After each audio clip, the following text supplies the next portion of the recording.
ಯೋಹಾನ ಬರೆದ ಸುವಾರ್ತೆ 3ನೇ ಅಧ್ಯಾಯ 1ರಿಂದ 10ನೇ ವಚನಕ್ಕೆ ನಮ್ಮ ಸತ್ಯವೇದಗಳನ್ನು ತೆಗೆಯೋಣ. ಅದರಲ್ಲಿ ಬರುವಂತ ನಿಕೋದೇಮನ ವಿಷಯವಾಗಿ ನಾವು 1ರಿಂದ 10ನೇ ವಚನವನ್ನು ಯಾರು ಓದಬೇಕಾಗಿ ನಿಮ್ಮನ್ನು ಕೇಳ್ಕೊಳ್ತೇನೆ. ಫರಿಸಾಯರಲ್ಲಿ ಯೆಹೂದ್ಯರ ಹಿರೀಸಭೆಯವನಾದ ನಿಕೋದೇಮನೊಬ್ಬ ಒಬ್ಬ ಮನುಷ್ಯನಿದ್ದನು. ಅವನು ರಾತ್ರಿಯಲ್ಲಿ ಯೇಸುವಿನ ಬಳಿಗೆ ಬಂದು ಆತನಿಗೆ, ಗುರುವೇ, ನೀನು ದೇವರ ಕಡೆಯಿಂದ ಬಂದ ಬೋಧಕನೆಂದು ಬಲ್ಲೆವು. ನೀನು ಮಾಡುವಂತ ಈ ಸೂಚಕ ಕಾರ್ಯಗಳನ್ನು ದೇವರ ಸಹಾಯವಿಲ್ಲದೆ ಮಾಡುವುದು ಯಾರಿಂದಲೂ ಆಗದು ಎಂದು ಹೇಳಿದನು. ಅದಕ್ಕೆ ಯೇಸು, ನಾನು ನಿನಗೆ ನಿಜ ನಿಜವಾಗಿ ಹೇಳುತ್ತೇನೆ, ಒಬ್ಬನು ಹೊಸದಾಗಿ ಹುಟ್ಟದಿದ್ದರೆ ಅವನು ದೇವರ ರಾಜ್ಯವನ್ನು ಕಾಣಲಾರನು ಅಂದನು. ನಿಕೋದೇಮನು ಆತನನ್ನು, ಮನುಷ್ಯನು ಮುದುಕನಾದ ಮೇಲೆ ಹುಟ್ಟುವುದು ಹೇಗೆ? ಅವನು ತನ್ನ ತಾಯಿಯ ಗರ್ಭದಲ್ಲಿ ತಿರುಗಿ ಸೇರಿ ಹುಟ್ಟುವುದಾದೀತೆ ಎಂದು ಕೇಳಿದನು. ಅದಕ್ಕೆ ಯೇಸು, ನಾನು ನಿನಗೆ ನಿಜ ನಿಜವಾಗಿ ಹೇಳುತ್ತೇನೆ, ಒಬ್ಬನು ನೀರಿನಿಂದಲೂ ಆತ್ಮನಿಂದಲೂ ಹುಟ್ಟದಿದ್ದರೆ ದೇವರ ರಾಜ್ಯಕ್ಕೆ ಸೇರಲಾರನು. ದೇಹದಿಂದ ಹುಟ್ಟಿದ್ದು ದೇಹವೇ, ಆತ್ಮನಿಂದ ಹುಟ್ಟಿದ್ದು ಆತ್ಮವೇ. ನೀವು ಹೊಸದಾಗಿ ಹುಟ್ಟಬೇಕು ಎಂದು ನಾನು ನಿನಗೆ ಹೇಳಿದ್ದರಿಂದ ಆಶ್ಚರ್ಯಪಡಬೇಡ. ಗಾಳಿಯು ಮನಸ್ಸು ಬಂದ ಕಡೆ ಬೀಸುತ್ತದೆ, ಅದರ ಸಪ್ಪಳವನ್ನು ಕೇಳುತ್ತಿ, ಆದರೆ ಅದು ಎಲ್ಲಿಂದ ಬರುತ್ತದೋ ಎಲ್ಲಿಗೆ ಹೋಗುತ್ತದೋ ನಿನಗೆ ತಿಳಿಯದು. ಆತ್ಮನಿಂದ ಹುಟ್ಟಿದವರೆಲ್ಲರೂ ಅದರಂತೆಯೇ ಅಂದನು. ಅದಕ್ಕೆ ನಿಕೋದೇಮನು, ಇದು ಆಗುವುದು ಹೇಗೆ ಅಂದಾಗ ಯೇಸು ಅವನಿಗೆ ಹೇಳಿದ್ದೇನೆಂದರೆ, ಇಸ್ರಾಯೇಲ್ ಜನಕ್ಕೆ ಬೋಧಕನಾಗಿರುವ ನಿನಗೆ ಇದು ತಿಳಿಯುವುದಿಲ್ಲವೋ? ನಿನಗೆ ನಿಜ ನಿಜವಾಗಿ ಹೇಳುತ್ತೇನೆ, ತಿಳಿದದ್ದನ್ನು ಹೇಳುತ್ತೇವೆ, ನೋಡಿದ್ದಕ್ಕೆ ಸಾಕ್ಷಿ ಕೊಡುತ್ತೇವೆ, ನೀವು ನಮ್ಮ ಸಾಕ್ಷಿಯನ್ನು ಒಪ್ಪುವುದಿಲ್ಲ. Thank you sister. ಸೊ ನೋಡ್ತಾ ಬಂದ ಹಾಗೆ ಯೇಸು ಸ್ವಾಮಿಯನ್ನು ಭೇಟಿ ಮಾಡಿದ ಅನೇಕ ವ್ಯಕ್ತಿಗಳಲ್ಲಿ ನಿಕೋದೇಮನ್ ಎಂಬಂತಹ ವ್ಯಕ್ತಿಯ ಬಗ್ಗೆ ಅಧ್ಯಯನ ನಾವು ಪ್ರಾರಂಭ ಮಾಡಿದ್ದೇವೆ. ನಿಕೋದೇಮನು ವಿಶೇಷವಾಗಿ ಯೇಸು ಸ್ವಾಮಿಯನ್ನು ಭೇಟಿ ಮಾಡಿದಂತ ಆ ರಾತ್ರಿಯಲ್ಲಿ ನಡೆದಂತ ಸಂಭಾಷಣೆಯನ್ನು ನಾವು ಯೋಹಾನನ ಸುವಾರ್ತೆ 3ನೇ ಅಧ್ಯಾಯ ವಚನ 1ರಿಂದ 21ರವರೆಗೆ ನಾವು ಓದ್ತಾ ಬರ್ತೇವೆ. ಸುದೀರ್ಘವಾದಂತ ಒಂದು ಸಂಭಾಷಣೆಯನ್ನು ಅಲ್ಲಿ ನಾವು ನೋಡ್ತೇವೆ. ನೋಡ್ಲಿಕ್ಕೆ ಬಹಳ ಸಾಧಾರಣವಾಗಿ ಕಂಡು ಬಂದರೂ ಅನೇಕ ಆತ್ಮೀಕ ಸಂಗತಿಗಳನ್ನು ಈ ಅಧ್ಯಯನದಲ್ಲಿ ನಾವು ತಿಳಿದುಕೊಳ್ಳಿಕ್ಕೆ ಆಗುವಂತೆ ದೇವರು ಸಹಾಯ ಮಾಡ್ತಾ ಬಂದಿದ್ದಾರೆ. ನಿಕೋದೇಮನ ವಿಚಾರವಾಗಿ ಕಲಿಯುತ್ತಾ ಆತನ ವಿಚಾರವನ್ನು ಅನೇಕ ವಿಧದಲ್ಲಿ ನಾವು ಔಟ್ಲೈನ್ ಮಾಡ್ಕೊಳ್ತಾ ಬಂದ್ವಿ. ಸುಮಾರು 4 ಸಂಗತಿಗಳನ್ನು ಆತನ ವಿಚಾರವಾಗಿ ನಾವು ಕಲೀಲಿಕ್ಕೆ ಪ್ರಾರಂಭ ಮಾಡಿದ್ವಿ. ಅದು ಮೊದಲನೇದಾಗಿ ನಾವು ನೋಡುವಾಗ ನಿಕೋದೇಮನ ವಿವರಗಳು ಎಂಬುದಾಗಿ ದಿ ಡೀಟೇಲ್ಸ್ ಆಫ್ ನಿಕೋಡೆಮಸ್, ಹಾಗೆ ನಿಕೋದೇಮನ ವಿವರಣೆ ಡಿಸ್ಕ್ರಿಪ್ಷನ್ ಆಫ್ ನಿಕೋದೇಮಸ್. 3ನೇದಾಗಿ ದ ಡೈಲಾಗ್ ಆಫ್ ನಿಕೋದೇಮಸ್, ನಿಕೋದೇಮನ ಸಂಭಾಷಣೆ ನಾವು ನೋಡ್ತಾ ಬಂದ್ವಿ. ಹಾಗೆ 4ನೇದಾಗಿ the description of the new birth, ಹೊಸ ಜನದ ವಿವರಣೆ. ಇದನ್ನು ನಾವು ಮೇನ್ ಹೆಡ್ಡಿಂಗ್ ಆಗಿ ನಾವು ಮಾಡ್ತಾ ಅದರಲ್ಲಿ ಅನೇಕ ಸಂಗತಿಗಳನ್ನು ಪ್ರತಿ ವಾರದಲ್ಲಿ ನಾವು ಕಲಿತಾ ಬಂದ್ವಿ.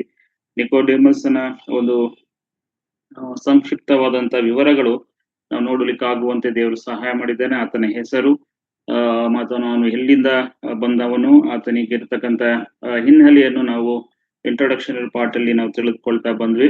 ಆ ನಂತರದಲ್ಲಿ ಡಿಸ್ಕ್ರಿಪ್ಷನ್ ಆಫ್ ನಿಕೋಡೆಮಸ್, ಆತನು ನಿಕೋದೇಮನ ವಿವರಣೆ, ಆತನ ವಿಚಾರವಾಗಿ ಹೆಚ್ಚಾಗಿ ಆ ವ್ಯಕ್ತಿ ಯಾರು, ಆತನ ಹಿನ್ನೆಲೆ ಏನು, ಇವೆಲ್ಲವನ್ನು ಹೆಚ್ಚಾಗಿ ತಿಳಿದುಕೊಳ್ಳಿಕ್ಕೆ ಆಗಂತೆ ವೈಯಕ್ತಿಕವಾಗಿ ಅವನಿಗೆ ಇರತಕ್ಕಂಥ ಎಲ್ಲ ಗುಣಲಕ್ಷಣಗಳನ್ನು ತಿಳಿದುಕೊಳ್ಳಿಕ್ಕೆ ಆಗುವಂತೆ ಸಹಾಯ ಮಾಡ್ತಾ ಬಂದ್ರು ದೇವರು. ಆ ವಿಚಾರವಾಗಿಯೂ ಸಹ ನಾವು ಅನೇಕ ಆತ್ಮಿಕ ವಿಷಯಗಳನ್ನು ತಿಳಿದುಕೊಳ್ಳಿಕ್ಕೆ ಆಗುವಂತೆ ಸಹಾಯ ಮಾಡ್ತಾ ಬಂದ್ರು. ಹಾಗೆ ಕಳೆದ ವಾರದಲ್ಲಿ 3ನೇ ಒಂದು ವಿಚಾರವನ್ನು ನಾವು ಅಧ್ಯಯನ ಪ್ರಾರಂಭ ಮಾಡಿದ್ವಿ, ಡೈಲಾಗ್ ಆಫ್ ನಿಕೋದೇಮಸ್ ಎಂಬುದಾಗಿ. ನಿಕೋದೇಮನ ಒಂದು ಸಂಭಾಷಣೆ, ಅದರಲ್ಲಿ ನಾವು 2 ವಿಧವಾದಂತಹ ಸಂಭಾಷಣೆಗಳನ್ನು ನೋಡ್ತಾ ಬಂದ್ವಿ. ಇದರಲ್ಲಿ ನಿಕೋದೇಮನಿಗೆ ಯೇಸುವಿನ ಬಗ್ಗೆ ಏನ್ ತಿಳಿದಿತ್ತು ಎಂಬುದಂತ ವಿಚಾರವಾಗಿ ನಾನು ಕಳೆದ ಬಾರಿ ನಿಮ್ಗೆ ತಿಳಿಸ್ತಾ ಬಂದೆ. ಅದರಲ್ಲಿ ಅನೇಕ ವಿಷಯಗಳನ್ನು ತಿಳ್ಕೊಳ್ಳಿಕ್ಕೆ ಆಗುವಂತ ದೇವರು ಸಹಾಯ ಮಾಡಿದ್ರು. ವೈಯಕ್ತಿಕವಾಗಿ ಒಬ್ಬ ವಿಶ್ವಾಸಿ, ಒಬ್ಬ ನಂಬಿದಂತ ವ್ಯಕ್ತಿ ಅಥವಾ ದೇವರನ್ನು ಕಂಡುಕೊಂಡಿದ್ದೇನೆ ಎಂಬಂತ ವ್ಯಕ್ತಿಗೆ ಯೇಸು ಸ್ವಾಮಿ ಬಗ್ಗೆ ಏನ್ ತಿಳಿದಿದೆ ಎಂಬುದಾಗಿ ನೋಡುವಾಗ ಈತನು ಒಬ್ಬ ಯಹೂದ್ಯನ ಬೋಧಕನಾಗಿದ್ದಾಗ್ಯೂ ಸಹ ಆತನಿಗೆ ಯೇಸು ಸ್ವಾಮಿ ಬಗ್ಗೆ ಅಷ್ಟಾಗಿ ತಿಳುವಳಿಕೆ ಇರಲಿಲ್ಲ. ಇವಾಗೆಲ್ಲ ಪ್ರಾಪಂಚಿಕವಾದಂತ ಯೋಚನೆ ಆತನಿಗಿತ್ತು. ಅದನ್ನು ಯೋಹಾನನ ಸುವಾರ್ತೆ 3ನೇ ಅಧ್ಯಾಯದ 2ನೇ ವಚನವನ್ನು ನಾವು ಬಹಳ ದೀರ್ಘವಾಗಿ ಅಭ್ಯಾಸ ಮಾಡ್ತಾ ಬಂದ್ವಿ. ವಿಶೇಷವಾಗಿ ಆತನು ಯೇಸು ಸ್ವಾಮಿಯನ್ನು ಒಬ್ಬ ಗುರುವಾಗಿ ಆತನು ಕಂಡನೆಂಬುದಾಗಿ, ಆತನು ದೇವರಿಂದ ಬಂದಂತಹ ವ್ಯಕ್ತಿ ಮತ್ತು ಆತನು ಯೇಸು ಸ್ವಾಮಿಯನ್ನು ಒಂದು ವೇಳೆ ಅದ್ಭುತ ಪವಾಡ ಮಾಡುವಂತಹ ವ್ಯಕ್ತಿ ಎಂಬುದಾಗಿ ಈ ರೀತಿಯಾಗಿ ಬಾಹ್ಯ ರೂಪವಾಗಿ ಯೇಸು ಸ್ವಾಮಿಯನ್ನು ತಿಳ್ಕೊಳ್ತಾ ಬಂದನು. ಆತನು ಯೇಸು ಸ್ವಾಮಿ ದೇವರಿಂದ ಕಳಿಸಲ್ಪಟ್ಟನು, ಆತನು ಸ್ವತಃ ದೇವರಾಗಿದ್ದಾನೆ ಎಂಬುದಾಗಿ ಆತನು ತಿಳಿದುಕೊಂಡಿರಲಿಲ್ಲ. ಆತನ ಮೂಲಕವಾಗಿ ರಕ್ಷಣೆ ದೊರೆತಿದೆ, ನಿತ್ಯ ಜೀವ ದೊರೆತದೆ ಎಂಬುದಾಗಿ ಸತ್ಯವನ್ನು ಆತನು ತಿಳಿದುಕೊಂಡಿರಲಿಲ್ಲ ಎಂಬುದಾಗಿ ನಾವು ಕಲಿತಾ ಬಂದ್ವಿ. ಆ ನಿಟ್ಟಿನಲ್ಲಿ ನಮಗೂ ಸಹ ದೇವರು ವಿಶೇಷವಾದಂತ ಎಚ್ಚರಿಕೆಯನ್ನು ಆತನ ಜೀವಿತದ ಮೂಲಕವಾಗಿ ನಮ್ಗೆ ತಿಳಿಸ್ತಾ ಬಂದ್ರು. ನಾವು ನೋಡ್ತಾ ಬಂದ್ವಿ ಅನೇಕ ಪ್ರಾಪಂಚಿಕವಾದಂತ ಗುಂಪುಗಳು ಒಂದು ವೇಳೆ ನಮ್ಮ ಮಧ್ಯದಲ್ಲಿರ್ತಕ್ಕಂಥ ಇತರ ಜನರು ಯೇಸು ಸ್ವಾಮಿಯ ಬಗ್ಗೆ ಏನೇನು ತಿಳ್ಕೊಳ್ತಾರೆ ಎಂಬುದಾಗಿ ಸಹ ನಿಮ್ಮ ಜೊತೆ ನಾನು ಕಲಿತಾ ಬಂದ್ವಿ. ಅನೇಕ ವಿಧದಲ್ಲಿ ಯೇಸು ಸ್ವಾಮಿಯನ್ನು ಅವರು ತಿಳ್ಕೊಂಡಿದ್ದಾರೆ. ಆದ್ರೆ ದೇವರೆಂಬುದಾಗಿ ಯಾರು ಸಹ ಆತನನ್ನು ಸರಿಯಾದ ರೀತಿಯಲ್ಲಿ ಗ್ರಹಿಸ್ಕೊಂಡಿಲ್ಲ. ಪ್ರಾಪಂಚ ಜನರು, ಹಿಂದೂಗಳು ಏನ್ ತಿಳ್ಕೊತಾರೆ, ಅಥವಾ ಮುಸ್ಲಿಮರು ಯೇಸು ಸ್ವಾಮಿಯನ್ನು ಏನಂತ ಕರೀತಾರೆ, ಅಥವಾ ಸಿಖ್ಗಳು ಏನಂತ ಕರೀತಾರೆ, ಹೀಗೆ ವಿಧ ವಿಧವಾದಂತ ಗುಂಪುಗಳು, ಇನ್ನು ಕ್ರೈಸ್ತ ಗುಂಪುಗಳಲ್ಲಿ ಇರುವಂತ ಅನೇಕ ಕಲ್ಟ್ಸ್ಗಳು ಅವ್ರೇನಂತ ಯೇಸು ಸ್ವಾಮಿಯನ್ನು ತಿಳ್ಕೊಂಡಿದ್ದಾರೆ ಎಂಬುದಾಗಿ ಒಂದು ವೇಳೆ ಅವರು ನಿಮ್ಮ ಹತ್ರ ಬಂದು ಯೇಸು ಸ್ವಾಮಿಯ ವಿಚಾರವಾಗಿ, ಆತನ ದೈವತ್ವದ ವಿಚಾರವಾಗಿ ನಿಮ್ಮನ್ನು ಪ್ರಶ್ನೆ ಮಾಡುವಾಗ ನೀವು ಯಾವ ರೀತಿಯಲ್ಲಿ ಅವರಿಗೆ ಉತ್ತರಿಸಬೇಕೆಂಬಂತ ಅನೇಕ ವಾಕ್ಯದ ಉದಾಹರಣೆಗಳನ್ನು ಸಹ ನಿಮ್ಮ ಜೊತೆ ಹಂಚಿಕೊಳ್ಳಿಕ್ಕೆ ಆಗುವಂತೆ ದೇವರು ಸಹಾಯ ಮಾಡಿದ್ದಾರೆ. ಇದರಿಂದ ನಾವು ಆತ್ಮಿಕವಾಗಿ ಬಲ ಹೊಂದಲಿಕ್ಕೆ ಆಗುವಂತೆ ನಾವು ನಂಬಿದಂತ ದೇವರು, ಆತನು ಪರಿಶುದ್ಧನಾದಂತ ದೇವರು, ಆತನು ಸ್ವತಃ ದೇವರಾಗಿದ್ದಾನೆ. ಆತನು ಯಾರಿಗೂ ಕಡಿಮೆ ಅಥವಾ ಯಾರಿಗೂ ಮೇಲಿಲ್ಲ. ತ್ರಯೇಕ ದೇವರಲ್ಲಿ ಆತನು ಒಬ್ಬನು ಎರಡನೆಯ ವ್ಯಕ್ತಿಯಾಗಿ ನಮ್ಮ ಕರ್ತನಾದ ಯೇಸು ಕ್ರಿಸ್ತ ಇದ್ದಾನೆ ಎಂಬಂತ ಸತ್ಯವನ್ನು ದೇವರ ವಾಕ್ಯದ ಮೂಲಕ ನಾವು ಕಲೀಲಿಕ್ಕೆ ಆಗುವಂತೆ ದೇವರು ಸಹಾಯ ಮಾಡ್ತಾ ಬಂದ್ರು. ಈ ದಿನ ಮುಂದುವರೆದ ಭಾಗವಾಗಿ ದ ಡೈಲಾಗ್ ಆಫ್ ನಿಕೋದೇಮಸ್ನ ಸಂಭಾಷಣೆಯಲ್ಲಿ 2ನೇ ವಿಚಾರವನ್ನು ಕಲಿಯುತ್ತಾ, ಹಾಗೆ ಸಾಧ್ಯವಾದರೆ 4ನೇ ವಿಚಾರವನ್ನು ಸಹ ನಾವು ಕಲಿತು ಈ ಒಂದು ಅಧ್ಯಯನವನ್ನು ಈ ದಿನ ಮುಗಿಸ್ಲಿಕ್ಕಾಗಿ ನಾವು ಪ್ರಯತ್ನ ಮಾಡೋಣ. 2ನೇ ಸಂಗತಿಯನ್ನು ನೋಡುವಾಗ ನಿಕೋದೇಮನ ಬಗ್ಗೆ ಯೇಸುವಿನಿಗೆ ಏನು ತಿಳಿದಿತ್ತು ಎಂಬಂತ ಸತ್ಯವನ್ನು ನಾವು ನೋಡ್ತಾ ಬರೋದಾನ. ನಾವು ಕಳೆದ ವಾರದಲ್ಲಿ ನಿಮ್ಗೆ ಹೇಳ್ತಾ ಬಂದೆ, ನಿಕೋದೇಮನಿಗಿದ್ದಂತ ಜ್ಞಾನ ಪ್ರಾಪಂಚಿಕವಾದಂತ ಜ್ಞಾನವಾಗಿತ್ತು ಎಂಬುದಾಗಿ. ಯೇಸು ಸ್ವಾಮಿ ಬಗ್ಗೆ ಆತನು ಕರ್ತನಾದ ಯೇಸು ಕ್ರಿಸ್ತನನ್ನು ಒಬ್ಬ ಗುರುವಾಗಿ ತಿಳ್ಕೊಂಡಿದ್ದು, ಆತನು ದೇವರ ಕಡೆಯಿಂದ ಬಂದಂತ ವ್ಯಕ್ತಿ, ಅಥವಾ ಅದ್ಭುತಗಳನ್ನು ಮಾಡುವಂತ, ಪವಾಡಗಳನ್ನು ಮಾಡುವಂತ ಒಂದು ಲೌಕಿಕವಾದಂತ ಆಲೋಚನೆಯನ್ನು ಇಟ್ಕೊಂಡಂತ ವ್ಯಕ್ತಿ ನಿಕೋದೇಮನಾಗಿದ್ದನು. ಆದ್ರೆ ನಮ್ಮ ಯೇಸು ಸ್ವಾಮಿಗೆ ಆತನ ಬಗ್ಗೆ ಏನು ತಿಳಿದಿತ್ತು ಎಂಬುದಾಗಿ ನಾವು ನೋಡ್ತಾ ಬರೋಣ. ನಾವು ನೋಡುವಂತ ಸಂಗತಿಗಳಲ್ಲಿ ಬಹಳ ವಿಶೇಷವಾಗಿ ನಿಕೋದೇಮನ ಬಗ್ಗೆ ಯೇಸು ಸ್ವಾಮಿಗೆ ಇದ್ದಂತ ಜ್ಞಾನ ಈ ದಿನ ಅಧ್ಯಯನ ಮಾಡ್ಲಿಕ್ಕೆ ನಾವು ಹೋಗೋಣ. ನಿಕೋದೇಮನು ಯೇಸು ಸ್ವಾಮಿನ ಮೇಲ್ನೋಟಕ್ಕೆ ನೋಡಿದ್ರೆ ಆತನು ಒಬ್ಬ ಲೌಕಿಕವಾಗಿ ಆತನು ಅದ್ಭುತಗಳನ್ನು ಮಾಡುವಂತ ವ್ಯಕ್ತಿ ಎಂಬುದಾಗಿ ತಿಳ್ಕೊಂಡಿದ್ದ. ಆದ್ರೆ ಯೇಸು ಸ್ವಾಮಿಗೆ ಆತನ ಹೃದಯ ತಿಳಿದಿತ್ತು. ಆತನ ಹೃದಯದಲ್ಲಿ ಏನಿತ್ತು ಎಂಬುದಾಗಿ ಆತನು ತಿಳ್ಕೊಂಡವನಂತನಾಗಿದ್ದನು. ವಿಶೇಷವಾದಂತ ವಿಚಾರ, ಯಾಕೆಂದ್ರೆ ಅನೇಕರು ನನ್ನ ಯೇಸು ಸ್ವಾಮಿ ಗೊತ್ತು ಎಂಬುದಾಗಿ ಹೊರಗಡೆ ತೋರಿಕೆಯಲ್ಲಿ ನಾವು ಹೇಳಿಕೊಳ್ತೇವೆ. ಆತನೇ ನಮ್ಮ ಹೃದಯದಲ್ಲಿ ಏನಿದೆ ಎಂಬುದಾಗಿದ್ದು ಪ್ರಾಮುಖ್ಯತೆ. ಯೇಸುವಿಗೆ ನಿಕೋದೇಮನ ಹೃದಯ ತಿಳಿದಿತ್ತು. ನಿಕೋದೇಮನಿಗೆ ಒಂದು ವೇಳೆ ಒಂದು ಆಧ್ಯಾತ್ಮಿಕವಾಗಿ ಆತನ ಸ್ಥಿತಿ ಏನೆಂಬುದಾಗಿ ಯೇಸು ಸ್ವಾಮಿಗೆ ಸಂಪೂರ್ಣವಾಗಿ ಗೊತ್ತಿತ್ತು. ಆ ರಾತ್ರಿ ನಿಕೋದೇಮನಿಗೆ ಆಧ್ಯಾತ್ಮಿಕ ಸ್ಥಿತಿ, ಒಂದು ವೇಳೆ ದೇವರನ್ನು ಕಂಡುಕೊಳ್ಳದೆ ಇರುವಂತಹ ಸ್ಥಿತಿಯಲ್ಲಿ ಆತನು ಇದ್ದನು ಎಂಬುದಾಗಿ ನಾವು ಓದ್ತಾ ಬರ್ತೇವೆ. ಮತ್ತೊಂದು ಸಾರಿ ವಚನ ಯೋಹಾನ ಸುವಾರ್ತೆ 3ನೇ ಅಧ್ಯಾಯದ 3ನೇ ವಚನ ಮತ್ತೆ 5ನೇ ವಚನ ಓದಬೇಕಾಗಿ ನಿಮ್ಮನ್ನು ಕೇಳ್ಕೊಳ್ತೇನೆ. 3 ಮತ್ತು 5. ಅದಕ್ಕೆ ಯೇಸು, ನಾನು ನಿನಗೆ ನಿಜ ನಿಜವಾಗಿ ಹೇಳುತ್ತೇನೆ, ಒಬ್ಬನು ಹೊಸದಾಗಿ ಹುಟ್ಟದಿದ್ದರೆ ಅವನು ದೇವರ ರಾಜ್ಯವನ್ನು ಕಾಣಲಾರನು ಅಂದನು. ಅದಕ್ಕೆ ಯೇಸು, ನಾನು ನಿನಗೆ ನಿಜ ನಿಜವಾಗಿ ಹೇಳುತ್ತೇನೆ, ಒಬ್ಬನು ನೀರಿನಿಂದಲೂ ಆತ್ಮನಿಂದಲೂ ಹುಟ್ಟದಿದ್ದರೆ ದೇವರ ರಾಜ್ಯಕ್ಕೆ ಸೇರಲಾರನು. Thank you sister. ಆದ್ರೆ ಇಲ್ಲಿ ನೋಡ್ತೇವೆ, ಯೇಸು ಸ್ವಾಮಿ ನಿಕೋದೇಮನ ಜೀವಿತವನ್ನು ಆತನ ಹೃದಯದೊಳಗೆ ಎಳೆದು ಆತನು ನೋಡುವಂತವನಾಗಿದ್ದಾನೆ.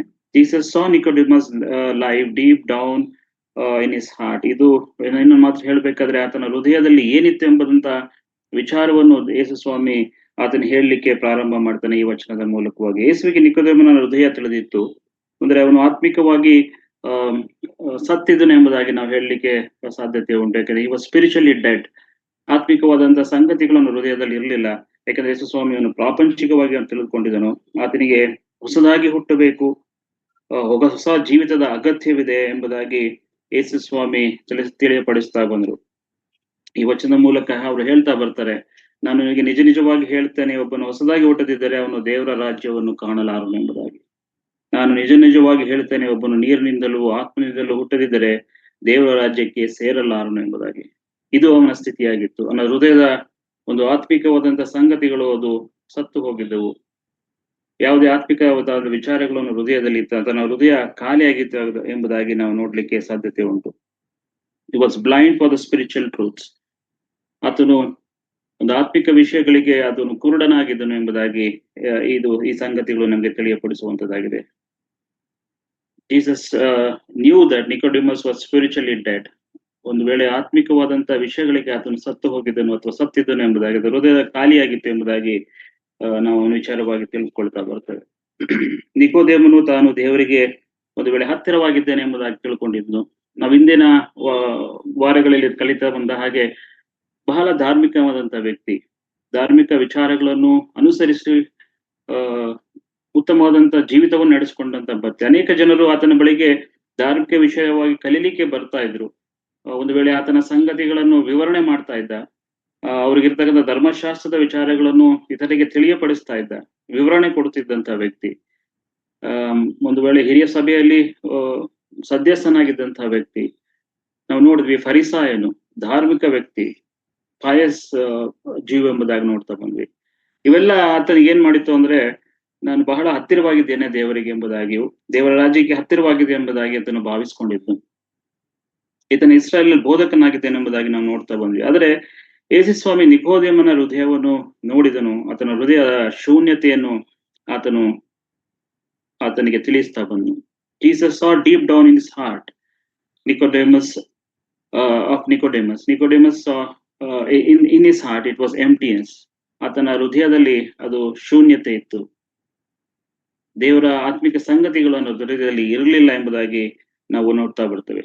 ದಯಮಾಡಿ 1ನೇ ಸಮುವೇಲ 16ನೇ ಅಧ್ಯಾಯದ 7ನೇ ವಚನಕ್ಕೆ ನಾವು ನಮ್ಮ ಸತ್ಯವೇದಗಳನ್ನು ತಿಳಿಸೋಣ. ಅದರಲ್ಲಿ ಕೊನೆಯ ಒಂದು ಭಾಗವನ್ನು ನಾವು ನೋಡ್ತಾ ಬರೋಣ. 1 ಸಮುವೇಲ 16ನೇ ಅಧ್ಯಾಯ 7ನೇ ವಚನ. ಯೆಹೋವನು ಮನುಷ್ಯರಂತೆ ಓದಿ ಸಿಸ್ಟರ್, ಓದಿ ಕೊನೆಯ ಭಾಗ. ಆದರೆ ಯೆಹೋವನು ಸಮುವೇಲನಿಗೆ, ನೀನು ಅವನ ಚಲುವಿಕೆಯನ್ನು ನೀಳವನ್ನು ನೋಡಬೇಡ, ನಾನು ಅವನನ್ನು ತಳ್ಳಿಬಿಟ್ಟಿದ್ದೇನೆ. ಯೆಹೋವನು ಮನುಷ್ಯರಂತೆ ಹೊರಗಿನ ತೋರಿಕೆಯನ್ನು ನೋಡದೆ ಹೃದಯವನ್ನೇ ನೋಡುವವನಾಗಿದ್ದಾನೆ ಅಂದನು. ನೋಡ್ತೇವೆ ಇಲ್ಲಿ ದೇವರು ಏನನ್ನು ನೋಡ್ತಾರಂತೆ? ಹೃದಯವನ್ನು ನೋಡ್ತಾನೆ, ಹೊರಗೆ ಇದನ್ನು ತೋರಿಕೆ ಇಲ್ಲಲ್ಲ. ನಾವು ಎಷ್ಟು ಆತ್ಮಿಕ ರೀತಿಯಲ್ಲಿ ಹೊರಗೆ ಕಾಣಿಸ್ಕೊಡ್ತೀವಿ, ಎಷ್ಟು ರಿಲಿಜಿಯಸ್ ಆಗಿರ್ತೀವಿ, ಧಾರ್ಮಿಕತೆಯಲ್ಲಿ ಇರ್ತೀವಿ ಅಥವಾ ಧಾರ್ಮಿಕ ಕಾರ್ಯಗಳನ್ನು ಮಾಡ್ತೇವೆ ಎಂಬುದು ಮುಖ್ಯವಲ್ಲ. ನಮ್ಮ ಹೃದಯ ಅನ್ನು ಪರೀಕ್ಷಿಸುವಂತ ದೇವರು, ನೋಡುವಂತಹ ದೇವರು. ನಮ್ಮ ಹೃದಯದಲ್ಲಿ ನಾವು ಆತ್ಮಿಕ ಸಂಗತಿಗಳು ಏನಾಗಿದೆ, ದೇವರ ಬಗ್ಗೆ ನಮ್ಗೆ ಇರುವಂತ ಜ್ಞಾನ ಏನು, ಯಾವ ರೀತಿಯಲ್ಲಿ ಅದನ್ನು ತಿಳ್ಕೊಂಡಿದ್ದೇವೆ ಎಂಬುದು ಮುಖ್ಯ. ಯಾವ ರೀತಿಯಲ್ಲಿ ನಿಕೋದೇಮನು ಹೃದಯ ಇತ್ತು ಅಥವಾ ನಿಕೋದೇಮನು ಹೊಂದಿದ್ದನು, ಹೃದಯದಲ್ಲಿ ಏನು ಹೊಂದಿದ್ದನು ಎಂಬುದಾಗಿ ನಾವು ನೋಡುವಾಗ ಆತನ ಹೃದಯ ಖಾಲಿಯಾಗಿತ್ತು, ಆತ್ಮಿಕ ವಿಷಯಗಳಿಗೆ ಅದು ಸತ್ತು ಹೋಗಿತ್ತು ಎಂಬುದಾಗಿ ದೇವರು ಅಲ್ಲಿ ವಿವರಿಸುವುದನ್ನು ಅಥವಾ ಹೇಳುವುದನ್ನು ನಾವು ನೋಡ್ತೇವೆ. ಅವನು ಆಧ್ಯಾತ್ಮಿಕವಾಗಿ ಸತ್ತಿದ್ದಾನೆ. ಇವ ಸ್ಪಿರಿಚುವಲಿ ಡೆಡ್. ಆಧ್ಯಾತ್ಮಿಕವಾಗಿ ಸತ್ತಿರುವುದು ಎಂಬುದಾಗಿ ಹೇಳಿದ್ರೆ ಏನು? ಸ್ಪಿರಿಚುವಲಿ ಡೆಡ್ನೆಸ್ ಅಥವಾ ಶೂನ್ಯತೆ, ಹೃದಯದಲ್ಲಿ ಶೂನ್ಯತೆ ಎಂಬುದಾಗಿ ಹೇಳಿದರೆ ಏನು? ನಿಕೋದೇಮನು ಆಧ್ಯಾತ್ಮಿಕವಾಗಿ ಸತ್ತಿದ್ದಾನೆ ಎಂಬುದಾಗಿ ಹೇಳಿದರೆ ಏನು ಎಂಬುದಾಗಿ ನಾವು ನೋಡ್ತಾ ಬಂದ. ಮನುಷ್ಯನು 3 ಅಂಶಗಳಿಂದ ಅಥವಾ 3 ವಸ್ತುಗಳಿಂದ ಮಾಡಲ್ಪಟ್ಟಿದ್ದಾನೆ. ಪ್ರಿಯ ದೇವರೇ, ನಾವು ನೋಡುವಾಗ man is made up of 3 things. 3 ಅಂಶಗಳನ್ನು ಅಥವಾ 3 ವಿಚಾರಗಳಲ್ಲಿ ಆತನು ಸೃಷ್ಟಿಸಲ್ಪಟ್ಟಿದ್ದಾನೆ, ವಸ್ತುಗಳಿಂದ ಮಾಡಲ್ಪಟ್ಟಿದ್ದಾನೆ. ನಾವು ನೋಡ್ತೀವಿ ದೇಹ, ಪ್ರಾಣ ಮತ್ತೆ ಆತ್ಮ. ಒಂದು ವೇಳೆ ನಾನು ನಿಮಗೆ ಥನಟಾಲಜಿ ತಗೋಬೇಕಾದ್ರೆ ಅದರ ಬಗ್ಗೆ ವಿಸ್ತಾರವಾಗಿ ನಿಮಗೆ ತಿಳಿಸ್ತಾ ಬಂದೆ. ಆದ್ರೂ ಅದರ ಮೇಲ ನೋಟಕ್ಕೆ ನಿಮಗೆ ಕೆಲವು ವಿಚಾರಗಳನ್ನು ಮಾತ್ರ ಹೇಳಲಿಕ್ಕೆ ನಾನು ಬಯಸ್ತೇನೆ. ಮನುಷ್ಯನ 3 ಅಂಶಗಳಿಂದ ಅಥವಾ 3 ವಸ್ತುಗಳಿಂದ ಮಾಡಲ್ಪಟ್ಟಿದ್ದಾನೆ. ಒಂದು ದೇಹ, ಇನ್ನೊಂದು ಪ್ರಾಣ, ಮೂರನೇದು ಆತ್ಮ. ಬಾಡಿ, ಸೋಲ್ ಅಂಡ್ ಸ್ಪಿರಿಟ್ ಎಂಬುದಾಗಿ ನೋಡ್ತೇವೆ. ಒಂದು ವೇಳೆ ನಾವು ಬಾಡಿ ಎಂಬುದಾಗಿ ತಗೊಳ್ಳುವಾಗ ದೇಹವು ಅದು ಲೋಕ ಪ್ರಜ್ಞೆ ಉಳ್ಳದ್ದು, ವರ್ಲ್ಡ್ ಕಾನ್ಶಿಯಸ್ನೆಸ್ ಎಂಬುದಾಗಿ. Body is world consciousness. Soul, ಪ್ರಾಣ ಎಂಬುದಾಗಿ ನಾವು ನೋಡುವಾಗ ಅದು ಸ್ವಪ್ರಯೋಜನ ಉಳ್ಳದ್ದು, ಪ್ರಜ್ಞೆ ಉಳ್ಳದ್ದು. ಸ್ವಪ್ರಜ್ಞೆ ಎಂಬುದಾಗಿ ನೋಡುವಾಗ ಸೆಲ್ಫ್ ಕಾನ್ಶಿಯಸ್ನೆಸ್ ಎಂಬುದಾಗಿ ನಾವು ನೋಡ್ತೇವೆ. ಹಾಗೆ ಸ್ಪಿರಿಟ್, ಆತ್ಮವು ದೇವರ ಅರಿವು ಉಳ್ಳದ್ದು, ಅಂದ್ರೆ god consciousness. Hour spirit is god consciousness. ಈ ಮೂರು ಸಂಗತಿಗಳು ಒಬ್ಬ ಮನುಷ್ಯನಲ್ಲಿ ಇರುವಂತದ್ದಾಗಿದೆ. ನಮ್ಮ ಜೀವಿತದಲ್ಲಿ ಒಂದು ದಿನ ನಾವು ನಮ್ಮ ದೇಹವನ್ನು ಕಳ್ಕೊಳ್ತೇವೆ. ಒಂದು ವೇಳೆ ನಾವು ವಯಸ್ಸಾದಾಗ ನಮ್ಮ ದೇಹವು ಕ್ಷೀಣಿಸ್ತಾ ಹೋಗ್ತದೆ, ಕೊಳೆಯುವಂತಹ ಸ್ಥಿತಿಗೆ ಹೋಗುವಂತದ್ದಾಗಿದೆ. ನಮ್ಮ ಪ್ರಾಣವು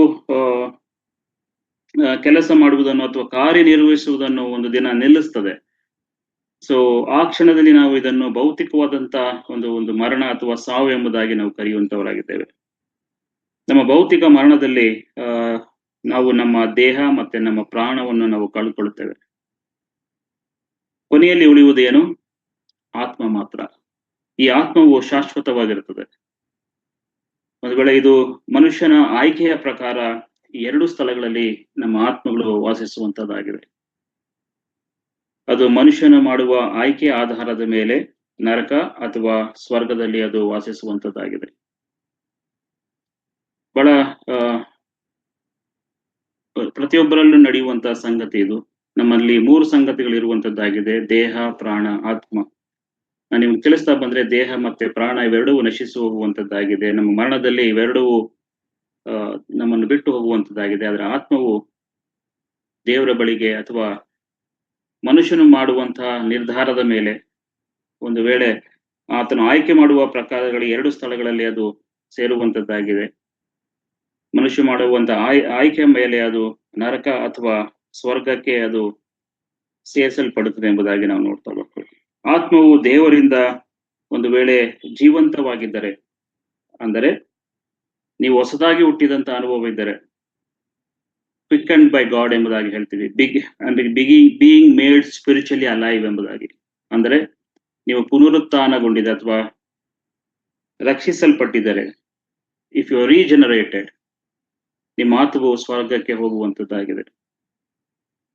ಒಂದು ವೇಳೆ ಈ ಆತ್ಮವು ದೇವರಿಂದ ಪುನರುತ್ಥಾನಗೊಳ್ಳದೇ ಇದ್ದರೆ, ಅಥವಾ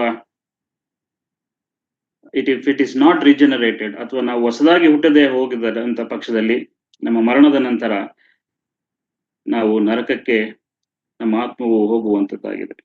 ಯಾರಾದರೂ ಸ್ವರ್ಗವನ್ನು ನೋಡಲು ಸೇರಲು ಬಯಸಿದರೆ, ಅವರು ದೇವರ ರಾಜ್ಯವನ್ನು ಸೇರಲು ಬಯಸಿದರೆ, ಅಥವಾ ನಿತ್ಯ ಜೀವವನ್ನು, ಶಾಶ್ವತವಾದಂತ ಲೋಕವನ್ನು ಬಯಸಿದರೆ, ಅವನು ಹೊಸದಾಗಿ ಹುಟ್ಟಬೇಕೆಂಬಂತ ಸತ್ಯವನ್ನು ದೇವರು ತಿಳಿಸುವಂತವರಾಗಿದ್ದಾರೆ. ಹೊಸದಾಗಿ ಹುಟ್ಟುವುದರ ಅನುಭವ ಆ ಮನುಷ್ಯನಿಗಾಗಿರಬೇಕು. ಅಂತ ಸಂದರ್ಭದಲ್ಲಿ ಆತನು ಸ್ವರ್ಗಕ್ಕೆ ಸೇರುವಂತವನಾಗಿದ್ದಾನೆ. ಒಂದು ವೇಳೆ ನೀವು ಹೊಸದಾಗಿ ಹುಟ್ಟಿದ ಅನುಭವ ಇಲ್ಲದೆ ಹೋದಂತ ಸಂದರ್ಭದಲ್ಲಿ, ಈ ಒಂದು ಇಫ್ ಯು ಆರ್ ಸ್ಪಿರಿಚುವಲಿ ಹೊರಗಡೆನ ತೋರಿಕೆಯಲ್ಲಿ ಧಾರ್ಮಿಕನಾಗಿ ಕಂಡು ಬಂದರು, ಒಂದು ವೇಳೆ ಈ ಎಲ್ಲಾ ಗುಣಲಕ್ಷಣಗಳು, ನಿಕೋದೇಮನಿದ್ದಂತೆ ಎಲ್ಲಾ ಗುಣಲಕ್ಷಣಗಳು ನಮ್ಮಲ್ಲಿ ಇದ್ದ ಹಾಗೆಯೂ ಸಹ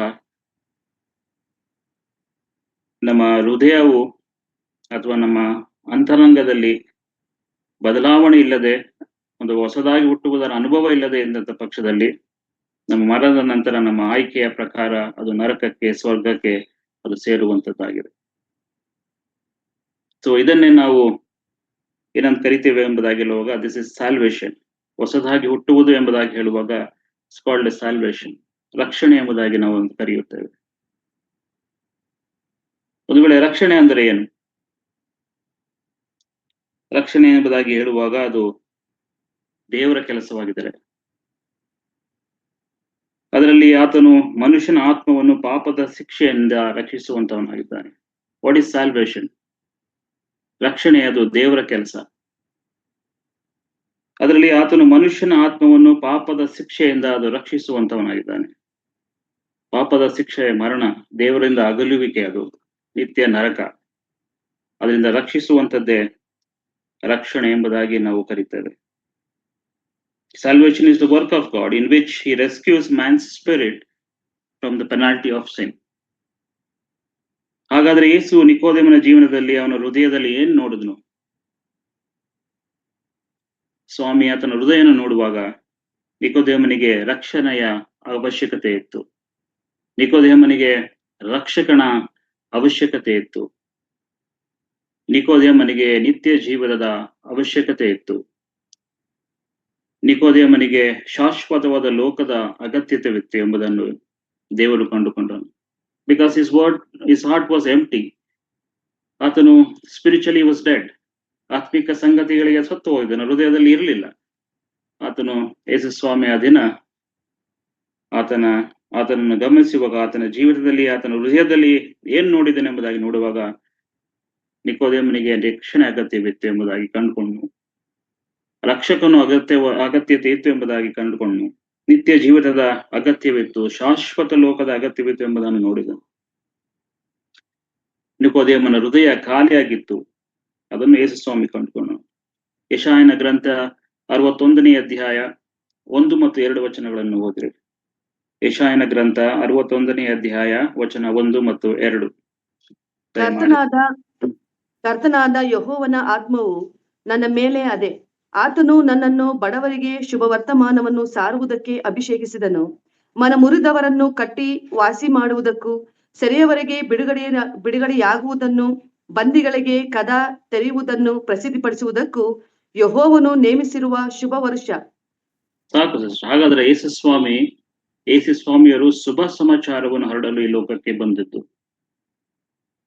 ಯೇಸು ಸ್ವಾಮಿ ಬಂದಂತ ಉದ್ದೇಶ ಲೋಕಕ್ಕೆ to spread the good news, ಶುಭ ಸಮಾಚಾರವನ್ನು ಆತನು ಲೋಕಕ್ಕೆ ತಂದನು ಎಂಬುದಾಗಿ. ದ ಒನ್, ಯಾರಿಗಾಗಿ ತಂದನು, ಲೋಕಕ್ಕೆ ಬಂದಿದ್ದು ಯಾರಿಗಾಗಿ ಎಂಬುದಾಗಿ ನಾವು ನೋಡುವಾಗ, ದ ಒನ್ ವಿಸ್ ಅಫ್ಲಿಕ್ಟೆಡ್, ಪೀಡಿತರಿಗಾಗಿ, ಬಂಧನದಲ್ಲಿರುವವರಿಗಾಗಿ, those who are in bondage, those who are in darkness, ಕತ್ತಲೆಯಲ್ಲಿರುವವರಿಗಾಗಿ ಆತನು ಬಂದನು ಎಂಬುದಾಗಿ ನಾವು ದೇವರ ವಾಕ್ಯದಲ್ಲಿ ನೋಡ್ತೇವೆ. ರೋಮಾಪುರದವರಿಗೆ ಬರೆದ ಪತ್ರಿಕೆ 2ನೇ ಅಧ್ಯಾಯ 19ನೇ ವಚನ. ರೋಮಾಪುರದವರಿಗೆ ಬರೆದ ಪತ್ರಿಕೆ 2ನೇ ಅಧ್ಯಾಯ 19ನೇ ವಚನ. ಧರ್ಮಶಾಸ್ತ್ರದಲ್ಲಿ ಜ್ಞಾನ ಸತ್ಯಗಳ ಸ್ವರೂಪವೇ ನನಗೆ ಇರುವುದರಿಂದ ಕುರುಡರಿಗೆ ದಾರಿ ತೋರಿಸುವವನು, ಕತ್ತಲೆಯಲ್ಲಿರುವವರಿಗೆ ಬೆಳಕು, ತಿಳುವಳಿಕೆ ಇಲ್ಲದವರಿಗೆ ಶಿಕ್ಷಕನು, ಬಾಲಕರಿಗೆ ಉಪಾಧ್ಯಾಯನೂ ಆಗಿದ್ದೇನೆಂದು ನಂಬಿಕೊಂಡಿದ್ದಿ. ಹಾಗಾಗಿ ನೋಡ್ತೇವೆ, ಕತ್ತಲೆಯಲ್ಲಿರುವಂತ ಜನರಿಗೆ ಜ್ಞಾನೋದಯ ಮಾಡಲು ಆತನು ಬಂದೆ. ನಮಗೆ to enlighten the people who are in darkness. ಕರ್ತನು ಬಂದಂತ ಉದ್ದೇಶ, ನಮ್ಮ ರಕ್ಷಕನಾದ ಯೇಸು ಕ್ರಿಸ್ತನು ಲೋಕಕ್ಕೆ ಬಂದಂತ ಉದ್ದೇಶ to enlight the people who are in darkness. ಕತ್ತಲೆಯಿರುವಂತ ಜನರಿಗೆ ಜ್ಞಾನೋದಯ, ಬೆಳಕು ನೀಡ್ಲಿಕ್ಕಾಗಿ ಆತನು ಬಂದನು ಎಂಬುದಾಗಿ. 2 ಪೇತ್ರ 1ನೇ ಅಧ್ಯಾಯ 9ನೇ ವಚನ. 2 ಪೇತ್ರ 1ನೇ ಅಧ್ಯಾಯ 9ನೇ ವಚನ. ಇವುಗಳಿಲ್ಲದವನು ಕುರುಡನಾಗಿದ್ದಾನೆ, ಅವನು ದೂರದೃಷ್ಟಿ ಇಲ್ಲದವನಾಗಿದ್ದು ತನ್ನ ಹಿಂದಣ ಪಾಪಗಳು ಪರಿಹಾರವಾಗಿ ತಾನು ಶುದ್ಧನಾದದನ್ನು ಮರೆತು ಬಿಟ್ಟಿದ್ದಾನೆ. ಹಾಗೆ ಮತ್ತಾಯನ ಸುವಾರ್ತೆ 23ನೇ ಅಧ್ಯಾಯ 23ನೇ ವಚನ. ಅಯ್ಯೋ ಕಪಟಿಗಳಾದ ಶಾಸ್ತ್ರಿಗಳೇ, ಪರಿಸಾಯರೇ, ನೀವು ಮರುಗ, ಸೋಪು, ಜೀರಿಗೆಗಳಲ್ಲಿ 10ರಲ್ಲೊಂದು ಪಾಲು ಕೊಡುತ್ತೀರಿ ಸರಿ, ಆದರೆ ಧರ್ಮಶಾಸ್ತ್ರದಲ್ಲಿ ಗೌರವವಾದದ್ದನ್ನು, ಅಂದರೆ ನ್ಯಾಯವನ್ನು, ಕರುಣೆಯನ್ನು, ನಂಬಿಕೆಯನ್ನು ಬಿಟ್ಟು ಬಿಟ್ಟಿರಿ. ಇವುಗಳನ್ನು ಮಾಡಬೇಕಾಗಿತ್ತು. ನೋಡ್ತೇವೆ, ಇದನ್ನೆಲ್ಲ ಮಾಡ್ಬಿಟ್ರಿ, ಇದೆಲ್ಲ ನಿಮಗೆ ಗೊತ್ತಿತ್ತು, ನೀವು ಯಾವುದನ್ನು ಮಾಡ್ಲಿಲ್ಲ ಎಂಬುದಾಗಿ. ಧರ್ಮಶಾಸ್ತ್ರವನ್ನು ನೀವು ತಿಳ್ಕೊಂಡಿದ್ರಿ, ಅನುಸರಿಸದೆ ಒಂದು ವೇಳೆ ಆ ಒಂದು ಕೊರತೆಯಿಂದಾಗಿ ಅವರು ಧರ್ಮಶಾಸ್ತ್ರ ತಿಳಿದಿದ್ದರೂ ಅದನ್ನು ಅವರು ಸರಿಯಾಗಿ ಪಾಲಿಸಲಿಲ್ಲ ಎಂಬುದಾಗಿ ಅಲ್ಲಿ ನೋಡ್ತಾ ಬರ್ತೇವೆ. ಹಾಗಾಗಿ ನಿಕೋದೇಮನಿಗೆ ಒಂದು ವೇಳೆ ಹೃದಯದ ರಕ್ಷಣೆ ಅವಶ್ಯಕತೆ ಇತ್ತು, ಬೆಳಕಿನ ಅವಶ್ಯಕತೆ ಇತ್ತು. ಕುರುಡನಾಗಿದ್ದ, ಕತ್ತಲೆಯಲ್ಲಿದ್ದ, ಆತನಿಗೆ ರಕ್ಷಣೆಯ ಅವಶ್ಯಕತೆ ಇತ್ತು, ಆತನಿಗೆ ಬೆಳಕಿನ ಅವಶ್ಯಕತೆ ಇತ್ತು, ಆತನಿಗೆ ರಕ್ಷಕನ ಅವಶ್ಯಕತೆ ಇತ್ತು, ಆತನಿಗೆ ಒಂದು ವೇಳೆ ನೀತಿವಂತಿಕೆಯ ಅವಶ್ಯಕತೆ ಇತ್ತು. The heart of Nicodemus was ಒಂದು ವೇಳೆ was in need of salvation, in need of light, need of savior, need of righteousness ಎಂಬುದಾಗಿ ನೋಡ್ತಾ ಇದ್ದಾರೆ. ನಿಕೋದೇಮನು ಯೇಸುವನ್ನು ಕೇವಲ ಗುರುವಾಗಿ ಅಥವಾ ಪವಾಡ ಪುರುಷನಾಗಿ ಅಥವಾ ಅದ್ಭುತ ಮಾಡುವಂತಹ ವ್ಯಕ್ತಿಯಾಗಿ, ದೇವರಿಂದ ಬಂದಂತ ವ್ಯಕ್ತಿಯಾಗಿ ಕಂಡನು. ಪ್ರಿಯ ದೇವಜನರೇ, ಪ್ರಿಯ ಸಹೋದರ ಸಹೋದರಿ, ಈ ಸಂಜೆ ನೀವು ಯೇಸುವನ್ನು ಹೇಗೆ ನೋಡ್ತಾ ಇದ್ದೀರಾ? ಒಂದು ವೇಳೆ ನಿಮಗೆ ಯೇಸು ಯಾರು? ಯೇಸು ನಿಮಗೆ ಕೇವಲ ಒಬ್ಬ ಗುರುವಾಗಿ ಕಂಡು ಬರ್ತಾರ? ಒಂದು ವೇಳೆ ನಿಮಗೆ ಉತ್ತಮವಾದಂತಹ ಮಾರ್ಗದರ್ಶನ ನೀಡುವಂತಹ ವ್ಯಕ್ತಿಯಾಗಿ ನಿಮಗೆ ಕಂಡು ಬರ್ತಾರ? ಅಥವಾ ಕೇವಲ ನಿಮಗೆ ಅದ್ಭುತಗಳನ್ನು, ನಿಮ್ಮ ಕಷ್ಟಗಳನ್ನು ಪರಿಹರಿಸುವಂತಹ ವ್ಯಕ್ತಿಯಾಗಿ ಅಥವಾ ಪವಾಡ ಪುರುಷನಾಗಿ ನಿಮಗೆ ಕಂಡು ಬರ್ತಾರ? ಈ ಯೇಸು ಯಾರು ನಿಮ್ಮ ಜೀವಿತದಲ್ಲಿ? ಯೇಸು ಕ್ರಿಸ್ತನು ಯಾರು ಎಂಬುದಾಗಿ ನೀವು ತಿಳ್ಕೊಂಡಿದ್ದೀರಾ? ಯೇಸು ಜೀವ ನೀಡುವಂತಹ ರಕ್ಷಕನು. Is a giver of life. Yesu ಸ್ವಾಮಿ, ಆತನು ದೇವರು. Jesus is God of very God. Yesu ನಿಮಗೆ ನಿತ್ಯ ಜೀವವನ್ನು, ರಕ್ಷಣೆಯನ್ನು ನೀಡುವಂತಹವರು. ನಿಮಗೂ ನನಗೂ ಕತ್ತಲೆ ಇರತಕ್ಕಂತಹ ಪ್ರಪಂಚದಲ್ಲಿರುವಂತಹ ಕತ್ತಲಿರ್ತಕ್ಕಂಥ ಪ್ರತಿ ಜನರಿಗೆ ಬೆಳಕನ್ನು ನೀಡಲಿಕ್ಕೆ ಬಂದಂತ ರಕ್ಷಕನು, ದೇವರು. ಒಂದು ವೇಳೆ ನಾವು ಅಧ್ಯಯನ ಮಾಡುತ್ತಿರುವಂತಹ ಈ ಕಾಂಟೆಕ್ಸ್ಟ್ ನಲ್ಲಿ 3ನೇ ಅಧ್ಯಾಯದ ಒಂದು ವೇಳೆ 1ನೇ ವಚನದಿಂದ 21ನೇ ವಚನದಲ್ಲಿ ನಾವು ಓದ್ತಾ ಬರುವಾಗ ನಾನು ನಿಮ್ಗೆ ಹೇಳ್ತಾ ಬಂದೆ, ನಿಕೋದೇಮನ ಮತ್ತು ಯೇಸು ಸ್ವಾಮಿಯ ಒಂದು ಸುದೀರ್ಘವಾದಂತಹ ಸಂಭಾಷಣೆ ಇದಾಗಿತ್ತು. ಒಂದು 3ನೇ ಅಧ್ಯಾಯ 16ನೇ ವಚನ ನಮಗೆ ಬಾಯ್ಪಾಠ ಇರುವಂತಹ ವಚನ. 3ನೇ ಅಧ್ಯಾಯದ 16ನೇ ವಚನ, ದೇವರು ಲೋಕಕ್ಕೆ ಬಂದಂತ ಉದ್ದೇಶ ಏನೆಂಬುದಾಗಿ ನಾವು ನೋಡುವಾಗ 3:16 ಒಂದ್ಸಲಿ ಓದಿ ಸಿಸ್ಟರ್. 3:16, 17. ದೇವರು ಲೋಕದ ಮೇಲೆ ಎಷ್ಟೋ ಪ್ರೀತಿಯನ್ನಿಟ್ಟು ತನ್ನ ಒಬ್ಬನೇ ಮಗನನ್ನು ಕೊಟ್ಟನು. ಆತನನ್ನು ನಂಬುವ ಒಬ್ಬನಾದರೂ ನಾಶವಾಗದೆ ಎಲ್ಲರೂ ನಿತ್ಯ ಜೀವವನ್ನು ಪಡೆಯಬೇಕೆಂದು ಆತನನ್ನು ಕೊಟ್ಟನು. ದೇವರು ತನ್ನ ಮಗನ ಮುಖಾಂತರ ಲೋಕಕ್ಕೆ ರಕ್ಷಣೆಯಾಗಬೇಕೆಂದು ಆತನನ್ನು ಕಳಿಸಿಕೊಟ್ಟನೇ ಹೊರತು ತೀರ್ಪು ಮಾಡುವುದಕ್ಕಾಗಿ ಕಳಿಸಲಿಲ್ಲ. ಇಲ್ಲಿ ನೋಡ್ತೇವೆ, ಇಲ್ಲಿ ನಾವು ಆತನನ್ನು ಪಾಪಿಗಳ ರಕ್ಷಕನಾಗಿ ಆತನು ಬಂದನು ಎಂಬುದಾಗಿ ಇಲ್ಲಿ ನೋಡ್ತೇವೆ. ಅದರಿಂದ ನಾವೆಲ್ಲರೂ ಪಾಪಿಗಳು. ನಮ್ಮ ಹಿನ್ನೆಲೆ ಏನೇ ಆಗಿರ್ಲಿ, ನಮ್ಮ ವಿದ್ಯಾರ್ಹತೆ ಏನೇ ಆಗಿರ್ಲಿ, ನಮ್ಮ ಶಿಕ್ಷಣ ಏನೇ ಆಗಿರ್ಲಿ, ಸಮಾಜದಲ್ಲಿ ನಮ್ಮ ಸ್ಥಾನಮಾನ ಏನೇ ಇರಲಿ, ನಾವೆಲ್ಲರೂ ಹುಟ್ಟಿದನಿಂದ ಪಾಪಿಗಳೇ. ಮತ್ತೆ ನಮಗೆ ರಕ್ಷಕನ ಅಗತ್ಯವಿದೆ, ನಿತ್ಯ ಜೀವಿತದ ಅಗತ್ಯವಿದೆ. ಬಹಳ ಸಂತೋಷ, ನಮ್ಮಲ್ಲಿ ಅನೇಕರು ಈ ನಿತ್ಯ ಜೀವನ ಕಂಡುಕೊಳ್ಳಿಕ್ಕಾಗಿ ದೇವರು ಸಹಾಯ ಮಾಡಿದ್ದಾರೆ. ಇನ್ನು ನಮ್ಮಲ್ಲಿ ಅನೇಕರು ನಿಕೋದೇಮನ ಹಾಗೆ ಧಾರ್ಮಿಕತೆಯಲ್ಲಿ ಮುಳುಗಿ ಹೋಗಿದ್ದಾರೆ. ಒಂದು ವೇಳೆ ಹೃದಯಗಳನ್ನು ಸ್ವಾಮಿ ನೋಡುವಾಗ ಕತ್ತಲೆ, ಸ್ಪಿರಿಚುವಲಿ ಡೆಡ್ನೆಸ್, ಆತ್ಮಿಕವಾದ ವಿಷಯಗಳಿಗೆ ಸತ್ತು ಹೋಗಿರುವಂತಹ ಸಂಗತಿಗಳಿರುವಂತದನ್ನು ಕಾಣುವಾಗ ಈ ದಿನ ಯೇಸು ಸ್ವಾಮಿಯನ್ನು ಯಾವ ರೀತಿಯಲ್ಲಿ ನೀನು ಮತ್ತೆ ನಾನು ತಿಳ್ಕೊಂಡಿದ್ದೇವೆ. ನಾವೆಲ್ಲರೂ ಹುಟ್ಟಿದರಿಂದ ಪಾಪಿಗಳು, ಮತ್ತೆ ನಮಗೆ ರಕ್ಷಕನ ಅಗತ್ಯವಿದೆ, ನಿತ್ಯ ಜೀವಿತದ ಅಗತ್ಯವಿದೆ. ಪ್ರಿಯ ದೇವಜನರೇ, ನಾನು ಹೇಳ್ತಾ ಬಂದೆ, ನೀವು ಮಾಡುವಂತ ಆಯ್ಕೆಯ ಮೇಲೆ ನಿಮ್ಮ ಆತ್ಮಗಳು ಈ ಲೋಕವನ್ನು ಬಿಟ್ಟು ಹೋಗುವಾಗ 2 ಸ್ಥಳಗಳಿಗೆ ಹೋಗ್ತದೆ. ಒಂದು ಸ್ವರ್ಗ, ಇನ್ನೊಂದು ನರಕ. ದೇವರ ವಾಕ್ಯ ಸ್ಪಷ್ಟವಾಗಿ ನಾನು ತಿಳಿಸುವಂತದ್ದಾಗಿದೆ. ಹೊಸದಾಗಿ ಹುಟ್ಟಿದಂತ ಸಂದರ್ಭದಲ್ಲಿ ನೀನು ದೇವರನ್ನು ಕಾಣುತ್ತೀಯ, ನಿತ್ಯ ಜೀವವನ್ನು ಕಂಡುಕೊಳ್ಳುತ್ತೀಯ, ಶಾಶ್ವತವಾದಂತ ಲೋಕಕ್ಕೆ ನಡೆಸಲ್ಪಡುತ್ತೀಯ. ಇಲ್ಲದಿದ್ದರೆ ನೀನು ಹೋಗುವಂತ ಸ್ಥಳ ಅದು ನರಕ ಎಂಬುದಾಗಿ. ಸುವಾರ್ತೆಯ ಹೊರತಾಗಿ, ರಕ್ಷಕನ ಹೊರತಾಗಿ, ದೇವರ ಹೊರತಾಗಿ ಈ ಜಗತ್ತಿನಲ್ಲಿರುವ ಎಲ್ಲಾ ಮನುಕುಲವು ಕತ್ತಲೆಯಲ್ಲಿ ಇದೆ. ಸುವಾರ್ತೆಯ ಹೊರತಾಗಿ, ರಕ್ಷಕನ ಹೊರತಾಗಿ, ದೇವರ ಹೊರತಾಗಿ ಈ ಜಗತ್ತಿನಲ್ಲಿರುವಂತಹ ಎಲ್ಲಾ ಮನುಕುಲವು ಕತ್ತಲೆಯಲ್ಲಿದೆ. ಇವರು ಆಧ್ಯಾತ್ಮಿಕವಾಗಿ ಕುರುಡರು, ಆಧ್ಯಾತ್ಮಿಕವಾಗಿ ಸತ್ತಂತವರು. ಇವರಿಗೆ ನಿತ್ಯ ಜೀವದ ಬೆಳಕು ಬೇಕು. ಇವರಿಗೆ ನಿತ್ಯ ಜೀವಿತದ ಅಗತ್ಯವಿದೆ ಎಂಬುದಾಗಿ ನಾವು ನೋಡ್ತೇವೆ. ಅದನ್ನೇ ಯೇಸು ಸ್ವಾಮಿಯವರು ನಿತ್ಯ ಜೀವಿತ ಅಥವಾ ಶಾಶ್ವತ ಜೀವಿತ ಎಂಬುದಾಗಿ ಇಲ್ಲಿ ತಿಳಿಸುವಂತವರಾಗಿದ್ದಾರೆ. ಶಾಶ್ವತ ಜೀವಿತ ಅಥವಾ ನಿತ್ಯ ಜೀವಿತ ಎಂಬುದಾಗಿ ಹೇಳುವುದರ ಅಂದ್ರೆ ನಿತ್ಯ ಜೀವಿತ ಅಂದ್ರೆ ಏನು? Jesus Christ is talking about eternal life. ಒಂದು ವೇಳೆ ನಾವು ಓದಿದಂತ ವಾಕ್ಯ ಭಾಗ 3ನೇ ಅಧ್ಯಾಯ 3ನೇ ವಚನ, 3ನೇ ಅಧ್ಯಾಯದ 5ನೇ ವಚನದಲ್ಲಿ ನಾವು ನೋಡ್ತೇವೆ, ನ್ಯೂ ಬರ್ತ್, ಹೊಸದಾಗಿ ಹುಟ್ಟುವುದು. ನಿತ್ಯ ಜೀವ ಎಂಬುದಾಗಿ ನೋಡಿದಾಗ ಇದನ್ನು ಸಿನೋನಿಮ್ ಎಂಬುದಾಗಿ ನೋಡುವಾಗ ಸಮಾನಾರ್ಥಕವಾದಂತ ಒಂದು ಅರ್ಥ ಕೊಡುವಂತ ಒಂದು ಪದ ನ್ಯೂ ಬರ್ತ್, ಹೊಸದಾಗಿ ಹುಟ್ಟುವುದು. ನಿತ್ಯ ಜೀವಕ್ಕೆ ಸಿನೋನಿಮ್ ಅದು. ಹೊಸದಾಗಿ ಹುಟ್ಟುವುದು ಎಂಬುದಾಗಿ ಅದು 3ನೇ ಅಧ್ಯಾಯದ 3ನೇ ವಚನದಲ್ಲಿ ಸ್ವಾಮಿ ತಿಳಿಸ್ತಾ ಬರ್ತಾರೆ. ಹಂಗೆ ಅದೇ ರೀತಿ 5ನೇ ವಚನದಲ್ಲಿ ಸಹ ಅದನ್ನು ತಿಳಿಸ್ತಾ ಬರ್ತಾರೆ. ಸೊ ಇದು ನಿಕೋದೇಮನ ಸ್ಥಿತಿ ಆಗಿತ್ತು. He was in need of saviour. ರಕ್ಷಕನ ಅವಶ್ಯಕತೆ ಇತ್ತು, ರಕ್ಷಣೆಯ ಅವಶ್ಯಕತೆ ಇತ್ತು, ನಿತ್ಯ ಜೀವಿತ ಅವಶ್ಯಕತೆ ಇತ್ತು. ಒಂದು ವೇಳೆ ಯೇಸುಸ್ವಾಮಿ ಆತನ ಹೃದಯ ನೋಡುವಾಗ ಆತನ ಹೃದಯ ಖಾಲಿಯಾಗಿತ್ತು. ಆತನ ಹೃದಯದಲ್ಲಿ ಏನೂ ಇರಲಿಲ್ಲ. Spiritually dead. ಹೊರಗಿನ ನೋಡುವಾಗ ಧಾರ್ಮಿಕ ವ್ಯಕ್ತಿ, ಅನೇಕರು ಆತನಿಗೆ ಗೌರವ ಕೊಡುವಂತ ಸ್ಥಿತಿಯಲ್ಲಿ ಸ್ಥಾನದಲ್ಲಿದ್ದಂತ ವ್ಯಕ್ತಿ, ಅನೇಕರು ಬಂದು ಧರ್ಮಶಾಸ್ತ್ರದ ವಿವರಣೆಯನ್ನು, ಅದಕ್ಕೆ ಅರ್ಥಗಳನ್ನು ತಿಳಿದುಕೊಂಡು ಹೋಗದಂತ ವ್ಯಕ್ತಿ ಯೇಸುಸ್ವಾಮಿಯನ್ನು ಭೇಟಿ ಮಾಡಿದಾಗ ಯೇಸುಸ್ವಾಮಿ ನೀಡಿದಂತಹ ಒಂದು ಉತ್ತರ 3ನೇ ಅಧ್ಯಾಯದ 3ನೇ ವಚನ ಮತ್ತು 5ನೇ ವಚನ ಆತನ ಹೃದಯವನ್ನು ನಡಗಿಸಿತು.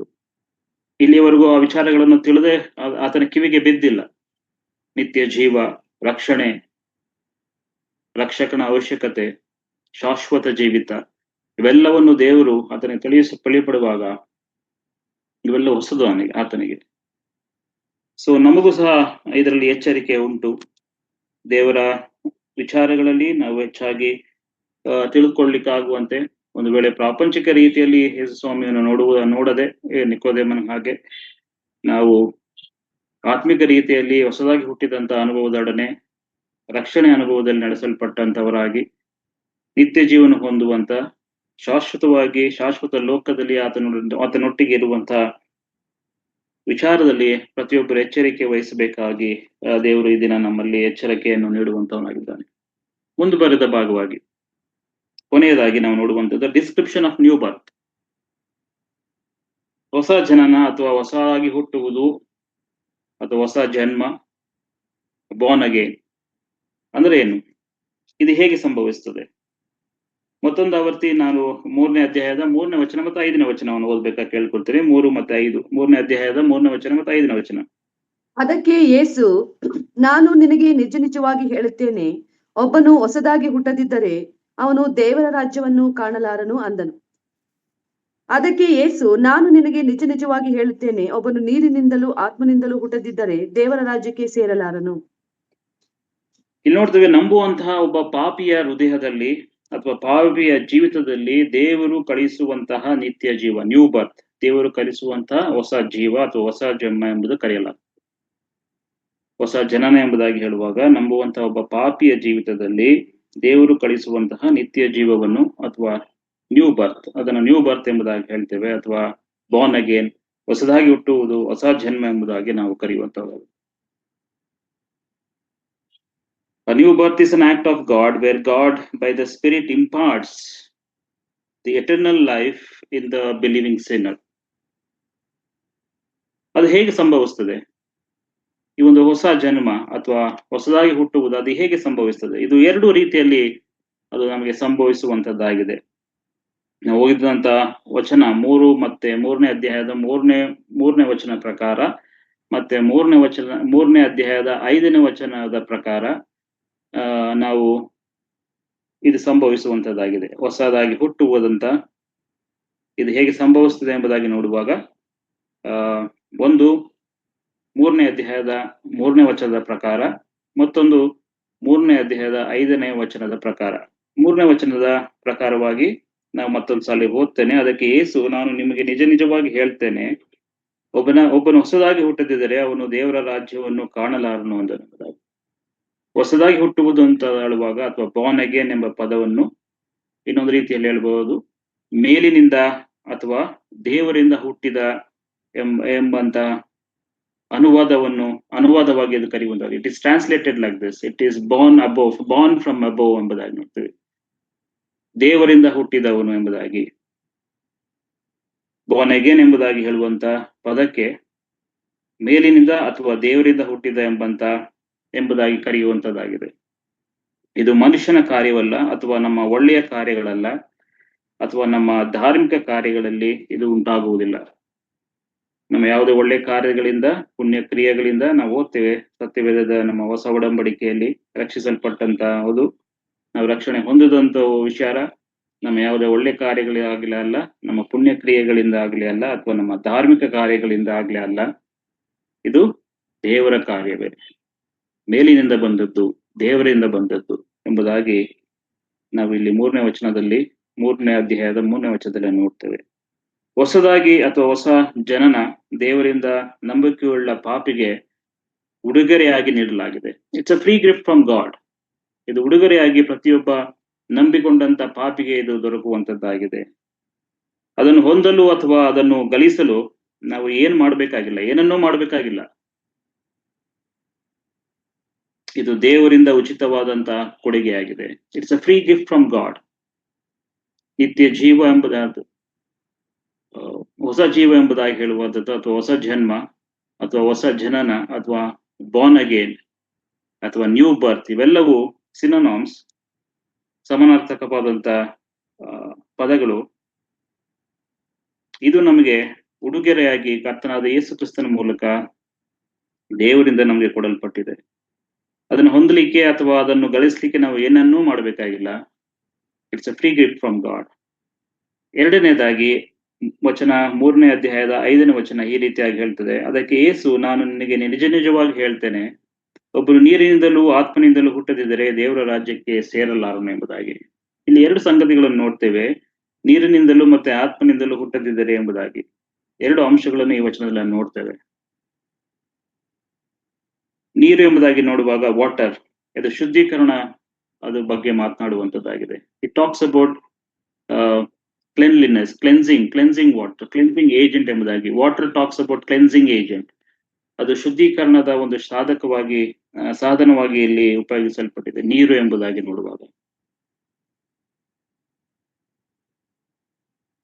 ಇದು ಶುದ್ಧೀಕರಣದ ಪ್ರಕ್ರಿಯೆಯ ರೂಪಕವಾಗಿದೆ ಎಂಬುದಾಗಿ ನೋಡ್ತೇವೆ ನೀರು ಎಂಬುದಾಗಿ ನೋಡುವಾಗ. Water talks about cleansing agent. It is A metaphor for cleansing process. ನಾವು ಎಜಿಕೇಲನ ಗ್ರಂಥ 36ನೇ ಅಧ್ಯಾಯ 24ನೇ ವಚನವನ್ನು ಓದ್ತಾ ಬರೋಣ. ಎಜಿಕೇಲನ ಗ್ರಂಥ ಎಜಿಕೇಲ 36ನೇ ಅಧ್ಯಾಯದ 24ನೇ ವಚನ. ಇದು ಕರ್ತನಾದ ಯೆಹೋವನ ನುಡಿ. ನಾನು ನಿಮ್ಮನ್ನು ಜನಾಂಗಗಳೊಳಗಿಂದ ಬಿಡಿಸಿ ಸಕಲ ದೇಶಗಳಿಂದ ಒಟ್ಟುಗೂಡಿಸಿ ಸ್ವದೇಶಕ್ಕೆ ಬರಮಾಡುವೆನು. ನಾನು ನಿಮ್ಮ ಮೇಲೆ ನಿರ್ಮಲೋದಕವನ್ನು ಪ್ರೋಕ್ಷಿಸಲು ನೀವು ನಿರ್ಮಲರಾಗುವಿರಿ. ನಿಮ್ಮ ಸಮಸ್ತ ವಿಗ್ರಹಗಳಿಂದಲೂ ಸಕಲ ವಿಧವಾದ ಹೊಲಸಿನಿಂದಲೂ ನಿಮ್ಮನ್ನು ಶುದ್ಧಿ ಮಾಡುವೆನು. So water talks about cleansing agent ಇಲ್ಲಿ. ಸೊ ನೀರಿನ ಶುದ್ಧೀಕರಣದ ಬಗ್ಗೆ ಇದು ಮಾತನಾಡುವಂತದ್ದಾಗಿದೆ. ತೀತನಿಗೆ 3:5, ತೀತನಿಗೆ ಬರೆದ ಪತ್ರಿಕೆ 3ನೇ ಅಧ್ಯಾಯದ 5ನೇ ವಚನ. ನಾವು ಮಾಡಿದ ಪುಣ್ಯ ಕ್ರಿಯೆಗಳ ನಿಮಿತ್ತದಿಂದಲ್ಲ, ಆತನ ಕರುಣೆಯಲ್ಲಿಯೇ ಪುನರ್ಜನ್ಮವನ್ನು ಸೂಚಿಸುವ ಸ್ನಾನದ ಮೂಲಕವಾಗಿಯೂ ಪವಿತ್ರಾತ್ಮನು ನಮ್ಮಲ್ಲಿ ನೂತನ ಸ್ವಭಾವವನ್ನು ಉಂಟು ಮಾಡುವುದರ ಮೂಲಕವಾಗಿಯೂ ಆತನು ನಮ್ಮನ್ನು ರಕ್ಷಿಸಲು ಎಂಬುದಾಗಿ. Washing of regeneration. ಅದರಿಂದ ನೀರು ಶುದ್ಧೀಕರಣದ ಪ್ರತಿಯಾಗಿ ಒಂದು ರೂಪಕವಾಗಿದೆ. ಸೊ ಇಲ್ಲಿ ವಾಟರ್ ಎಂಬುದಾಗಿ ನೋಡುವಾಗ ಅದು ಶುದ್ಧೀಕರಣದ ಬಗ್ಗೆ ಅದು ಮಾತನಾಡುವಂತದ್ದಾಗಿದೆ. ಎರಡನೇದಾಗಿ ನೋಡುವಂತದ್ದು ಸ್ಪಿರಿಟ್, ಆತ್ಮವು ಅದು ಪವಿತ್ರಾತ್ಮನ ಕಾರ್ಯದ ಬಗ್ಗೆ ಮಾತನಾಡುವಂತದ್ದಾಗಿದೆ. ಆತ್ಮವು ಅದು ಪವಿತ್ರಾತ್ಮನ ಬಗ್ಗೆ ಅದು ಮಾತನಾಡುವಂತದ್ದಾಗಿದೆ. ಸೊ ಇಲ್ಲಿ ನಾವು ನೋಡುವಂಥದ್ದು, ಹಾಗಾಗಿ ಹೊಸ ಜನ್ಮ ಅಥವಾ ಹೊಸದಾಗಿ ಹುಟ್ಟುವುದು ಹೇಗೆ ಸಂಭವಿಸುತ್ತದೆ ಎಂಬುದಾಗಿ ನೋಡುವಾಗ, ಒಬ್ಬ ನಂಬಿಕೆಯುಳ್ಳಂತಹ ಪಾಪಿಯು ನೀರು ಮತ್ತು ಆತ್ಮನ ಮೂಲಕ ಹೊಸ ಜನ್ಮವನ್ನು ಆತನಲ್ಲಿ ಸಂಭವಿಸುತ್ತದೆ ಎಂಬುದಾಗಿ ನೋಡ್ತೇವೆ. ಎಫೆಸದವರಿಗೆ ಬರೆದ ಪತ್ರಿಕೆ 5ನೇ ಅಧ್ಯಾಯದ 26ನೇ ವಚನ ಮತ್ತು 27ನೇ ವಚನ. ಎಫೆಸದವರಿಗೆ 5ನೇ ಅಧ್ಯಾಯ 26 ಮತ್ತು 27. ನಿಮ್ಮ ಹೆಂಡತಿಯರನ್ನು ಪ್ರೀತಿಸಿರಿ, ಆತನು ಅದನ್ನು ಪ್ರತಿಷ್ಠೆ ಪಡಿಸುವುದಕ್ಕಾಗಿ ತನ್ನನ್ನು ಒಪ್ಪಿಸಿಕೊಟ್ಟನು. ಅದನ್ನು ಕಳಂಕ, ಸುಕ್ಕು ಮುಂತಾದೊಂದು ಇಲ್ಲದ ಕಣಿಕೆಯೋ ಎಂಬಂತೆ ಪರಿಶುದ್ಧವೂ ನಿರ್ದೋಷವೂ ಮಹಿಮುಳ್ಳದ್ದೂ ಆಗಿರುವ ಸಭೆಯನ್ನಾಗಿ ತನ್ನೆದುರಿನಲ್ಲಿ ನಿಲ್ಲಿಸಿಕೊಳ್ಳಬೇಕೆಂದು ವಾಕ್ಯೋಪದೇಶ ಸಹಿತವಾದ ಜಲಸ್ನಾನವನ್ನು ಮಾಡಿಸಿ ಶುದ್ಧ ಮಾಡಿದನು. ನೋಡ್ತೇವೆ, ವಾಕ್ಯವೆಂಬ ನೀರಿನಿಂದ ತೊಳೆಯುವುದು. ನಮ್ಮನ್ನು ಹೊಸದಾಗಿ ಹುಟ್ಟುವಿಕೆಯಲ್ಲಿ ದೇವರು ನಮ್ಮನ್ನು ಏನ್ ಮಾಡ್ತಾರೆ ಅಂದ್ರೆ, ಆತನು ದೇವರ ವಾಕ್ಯವನ್ನು ತೆಗೆದುಕೊಂಡು ಅದನ್ನು ನಂಬುವಂತ ಪಾಪಿಯ ಒಂದು ಬಳಿಗೆ ತರುತ್ತಾನೆ ಮತ್ತು ಪವಿತ್ರಾತ್ಮನ ಒಂದು ವೇಳೆ ಮನ ಒಪ್ಪಿಸುವ ಕೆಲಸದ ಮೂಲಕ ನಂಬುವಂತ ಪಾಪಿಯಲ್ಲಿ ಪಾಪಿಯ ಮನ ಒಪ್ಪಿಸ್ತಾನೆ.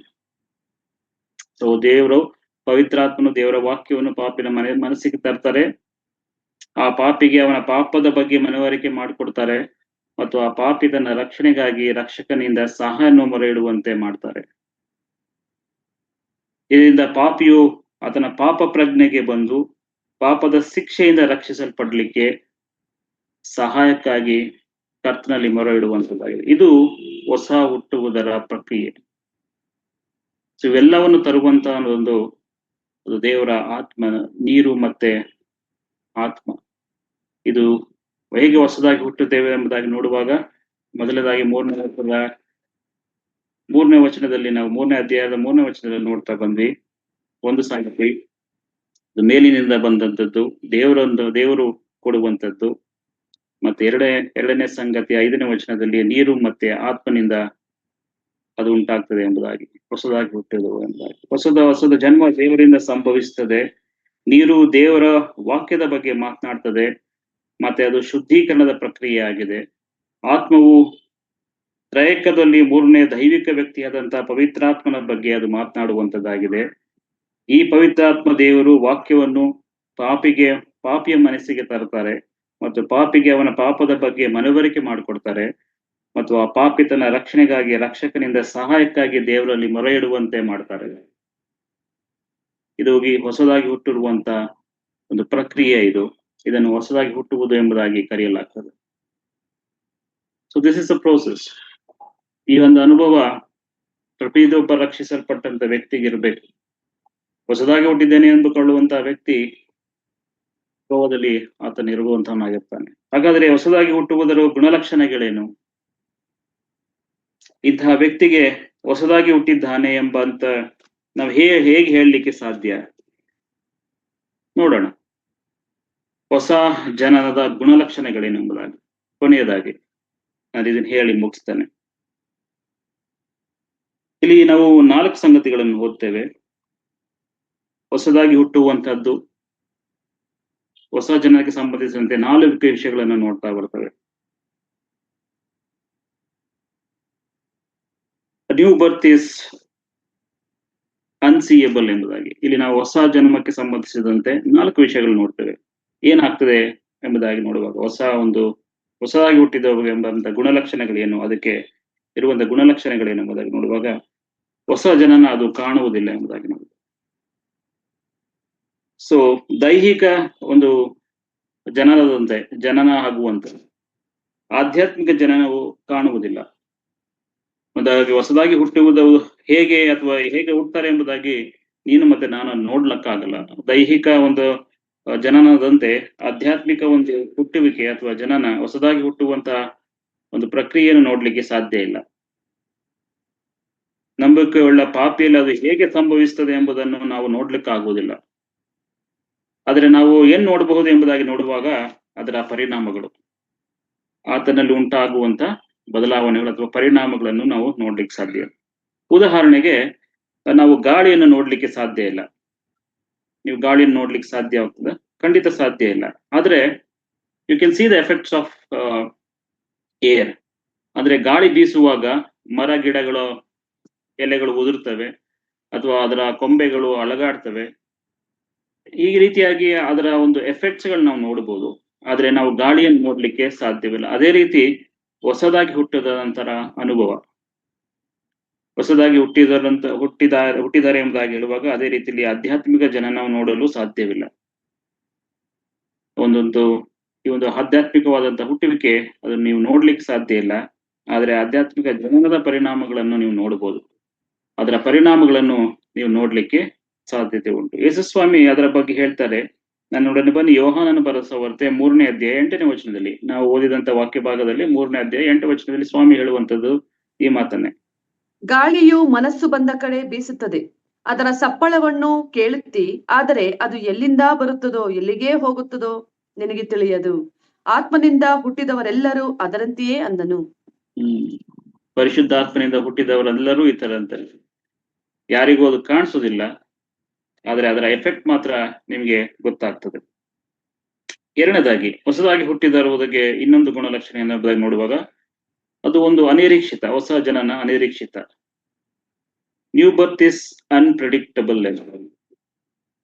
ಅನಿರೀಕ್ಷಿತ ಹೊಸ ಜನನ ಅದು ಅನಿರೀಕ್ಷಿತ ಎಂಬುದಾಗಿ ನೋಡ್ತೀವಿ. It's unpredictable. ಈಗ ಒಂದು ವೇಳೆ ನೀವು ಗಾಳಿಯ ದಿಕ್ಕನ್ನು ಯಾವ ಕಡೆಯಿಂದ ಬೀಸ್ತಾ ಇದೆ ಎಂಬುದಾಗಿ ಹೇಳಲಿಕ್ಕೆ ಸಾಧ್ಯತೆ ಉಂಟಾ? ಒಂದು ವೇಳೆ ನೀವು ಹೇಳಿದ್ರು, ಒಂದು ವೇಳೆ ಪಶ್ಚಿಮದಿಂದ ಉತ್ತರಕ್ಕೆ ಅದು ಬೀಸ್ತಾ ಇದೆ ಎಂಬುದಾಗಿ ಹೇಳಿದ್ರು ನಿಮ್ಮ ಆಶ್ಚರ್ಯಕ್ಕೆ ಸ್ವಲ್ಪ ಹೊತ್ತಿನ ನಂತರ ಅದು ಉತ್ತರದಿಂದ ದಕ್ಷಿಣಕ್ಕೆ ಬೀಸ್ತಾ ಇದೆ ಎಂಬಂತ ಅನುಭವ ನಿಮ್ಮ ಆಗ್ಲಿಕ್ಕೆ ಸಾಧ್ಯತೆ ಉಂಟು. ಹಾಗಾಗಿ ನೀವು ಗಾಳಿ ಯಾವ ಕಡೆಯಿಂದ ಬರುತ್ತದೆ, ಯಾವ ಕಡೆಗೆ ಹೋಗ್ತದೆ ಎಂಬುದಾಗಿ ಹೇಳಲಿಕ್ಕೆ ಸಾಧ್ಯ ಆಗುದಿಲ್ಲ. ನಾವು ಹೊಸ ಜನನವನ್ನು ಊಹಿಸ್ಲಿಕ್ಕೆ ಸಾಧ್ಯ ಇಲ್ಲ. ಯಾವ ಸಂದರ್ಭದಲ್ಲಿ, ಯಾವ ಸ್ಥಳದಲ್ಲಿ, ಯಾರ ಮೂಲಕವಾಗಿ ಯೇಸು ಕ್ರಿಸ್ತನು ಜನರನ್ನು ರಕ್ಷಣೆಗೆ ಅಥವಾ ಯೇಸು ಕ್ರಿಸ್ತನ ರಕ್ಷಣೆಯ ಜ್ಞಾನಕ್ಕೆ ಜನರನ್ನು ತರ್ತಾನೆ ಎಂಬುದಾಗಿ ನಾವು ಊಹಿಸ್ಲಿಕ್ಕೆ ಸಾಧ್ಯ ಇಲ್ಲ. ಅದು ಯಾವ ರೀತಿ ಆಗ್ಬೋದು. ನೀವಲ್ಲಿ ಅನೇಕರ ಉದಾಹರಣೆಗಳನ್ನು ಕೇಳಿದ್ದೀರಿ. ಒಂದು ವೇಳೆ ನಮ್ಗೆ ಗೊತ್ತಿರುವ ಹಾಗೆ ಇಂಥ ವ್ಯಕ್ತಿ ಯೇಸುಸ್ವಾಮಿನ ಕಂಡ್ಕೊಳ್ಳಿಕ್ಕೆ ಸಾಧ್ಯತೆನೇ ಇಲ್ಲ, ಅಂತಹ ಒಬ್ಬ ಕ್ರೂರ ವ್ಯಕ್ತಿ, ಯೇಸುಸ್ವಾಮಿ ವಿಷಯಗಳಿಗೆ ವಿರುದ್ಧವಾದಂತ ವ್ಯಕ್ತಿ ಎಂಬುದಾಗಿ ನಾವು ನೋಡಿದಂತ ವ್ಯಕ್ತಿಗಳು ಅನೇಕ ವರ್ಷಗಳಲ್ಲಿ ಯೇಸುಸ್ವಾಮಿ ಕಂಡುಕೊಂಡು ಆತನ ಸೇವೆ ಮಾಡುವಂತ ಅನೇಕ ಉದಾಹರಣೆಗಳು ಉಂಟು. ಏನೂ ಓದಕ್ಕೆ ಬರೆಯಕ್ಕೆ ಬರದಂತ ವ್ಯಕ್ತಿ ಯಾವುದೋ ಒಬ್ಬ ಸೇವಕರು ಅವ್ರಿಗೆ ಯಾವುದೋ ವಿಧದಲ್ಲಿ ಸುವಾರ್ತೆ ಮೂಲಕ ಹೇಳುವಂತ ಕಾರ್ಯಗಳು ಆತನ ರಕ್ಷಣೆ ನಡೆಸಲಿಕ್ಕೆ ಸಾಧ್ಯತೆ ಉಂಟು. ಈ ಅನುಭವ, ಈ ಒಂದು ಉದಾಹರಣೆಗಳು ಅನೇಕ ರೀತಿಯಲ್ಲಿ ನಾವು ನೋಡ್ತೇವೆ. ನಾವು ಕಣ್ಣು ನೋಡ್ಲಿಕ್ಕೆ ಈ ಒಂದು ಉದಾಹರಣೆಗಳು ನಮ್ಮ ಕಣ್ಣು ಮುಂದೆ ಅನೇಕ ಉದಾಹರಣೆಗಳು ಇವೆ, ಈ ರೀತಿಯಾದಂತಹ ಉದಾಹರಣೆಗಳು. ಹಾಗಾಗಿ ನಮಗೆ ಯಾರು ರಕ್ಷಿಸಲ್ಪಡ್ತಾರೆ, ಯಾವ ಸಂದರ್ಭದಲ್ಲಿ ರಕ್ಷಿಸಲ್ಪಡ್ತಾರೆ, ಯಾರ ಮೂಲಕವಾಗಿ ರಕ್ಷಿಸಲ್ಪಡ್ತೇವೆ, ಯಾವ ಸಂದರ್ಭದಲ್ಲಿ ಆ ಜನರು ಯೇಸು ಕ್ರಿಸ್ತನ ರಕ್ಷಣಾ ಜ್ಞಾನಕ್ಕೆ ಬರ್ತಾರೆ ಎಂಬುದಾಗಿ ಊಹಿಸ್ಲಿಕ್ಕೆ ಸಾಧ್ಯ ಇಲ್ಲ. ಇದು ಅನಿರೀಕ್ಷಿತ. ಆದರೆ ನಮ್ಮ ಕರ್ತವ್ಯ ಎಂಬುದಾಗಿ ನೋಡುವಾಗ ನಾವು ಸುವಾರ್ತೆ ಸಾರುವಂತವರಾಗಿರ್ಬೇಕು. ರಕ್ಷಿಸಲ್ಪಟ್ಟಂತ ಎಲ್ಲಾ ವಿಶ್ವಾಸಿಗಳು ಸುವಾರ್ತೆ ಸಾರುವಂತವರಾಗಿರ್ಬೇಕು. ಯಾಕಂದ್ರೆ ರೋಮಪುರದವರಿಗೆ ಬರೆದ ಪತ್ರಿಕೆ 10ನೇ ಅಧ್ಯಾಯ 17ನೇ ವಚನ.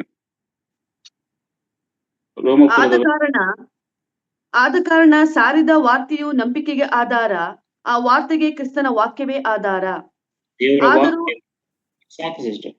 ದೇವರ ವಾಕ್ಯವನ್ನು ಕೇಳುವುದರಿಂದ ನಂಬಿಕೆ ಅದು ಹುಟ್ಟುವಂತದ್ದಾಗಿದೆ, ನಂಬಿಕೆ ಬರುವಂತದ್ದಾಗಿದೆ. ದೇವರ ವಾಕ್ಯ ಯಾವುದು? ಅದೇ ರೋಮಾಪುರದವರ ಪತ್ರಿಕೆ 1ನೇ ಅಧ್ಯಾಯ 14ನೇ ವಚನ.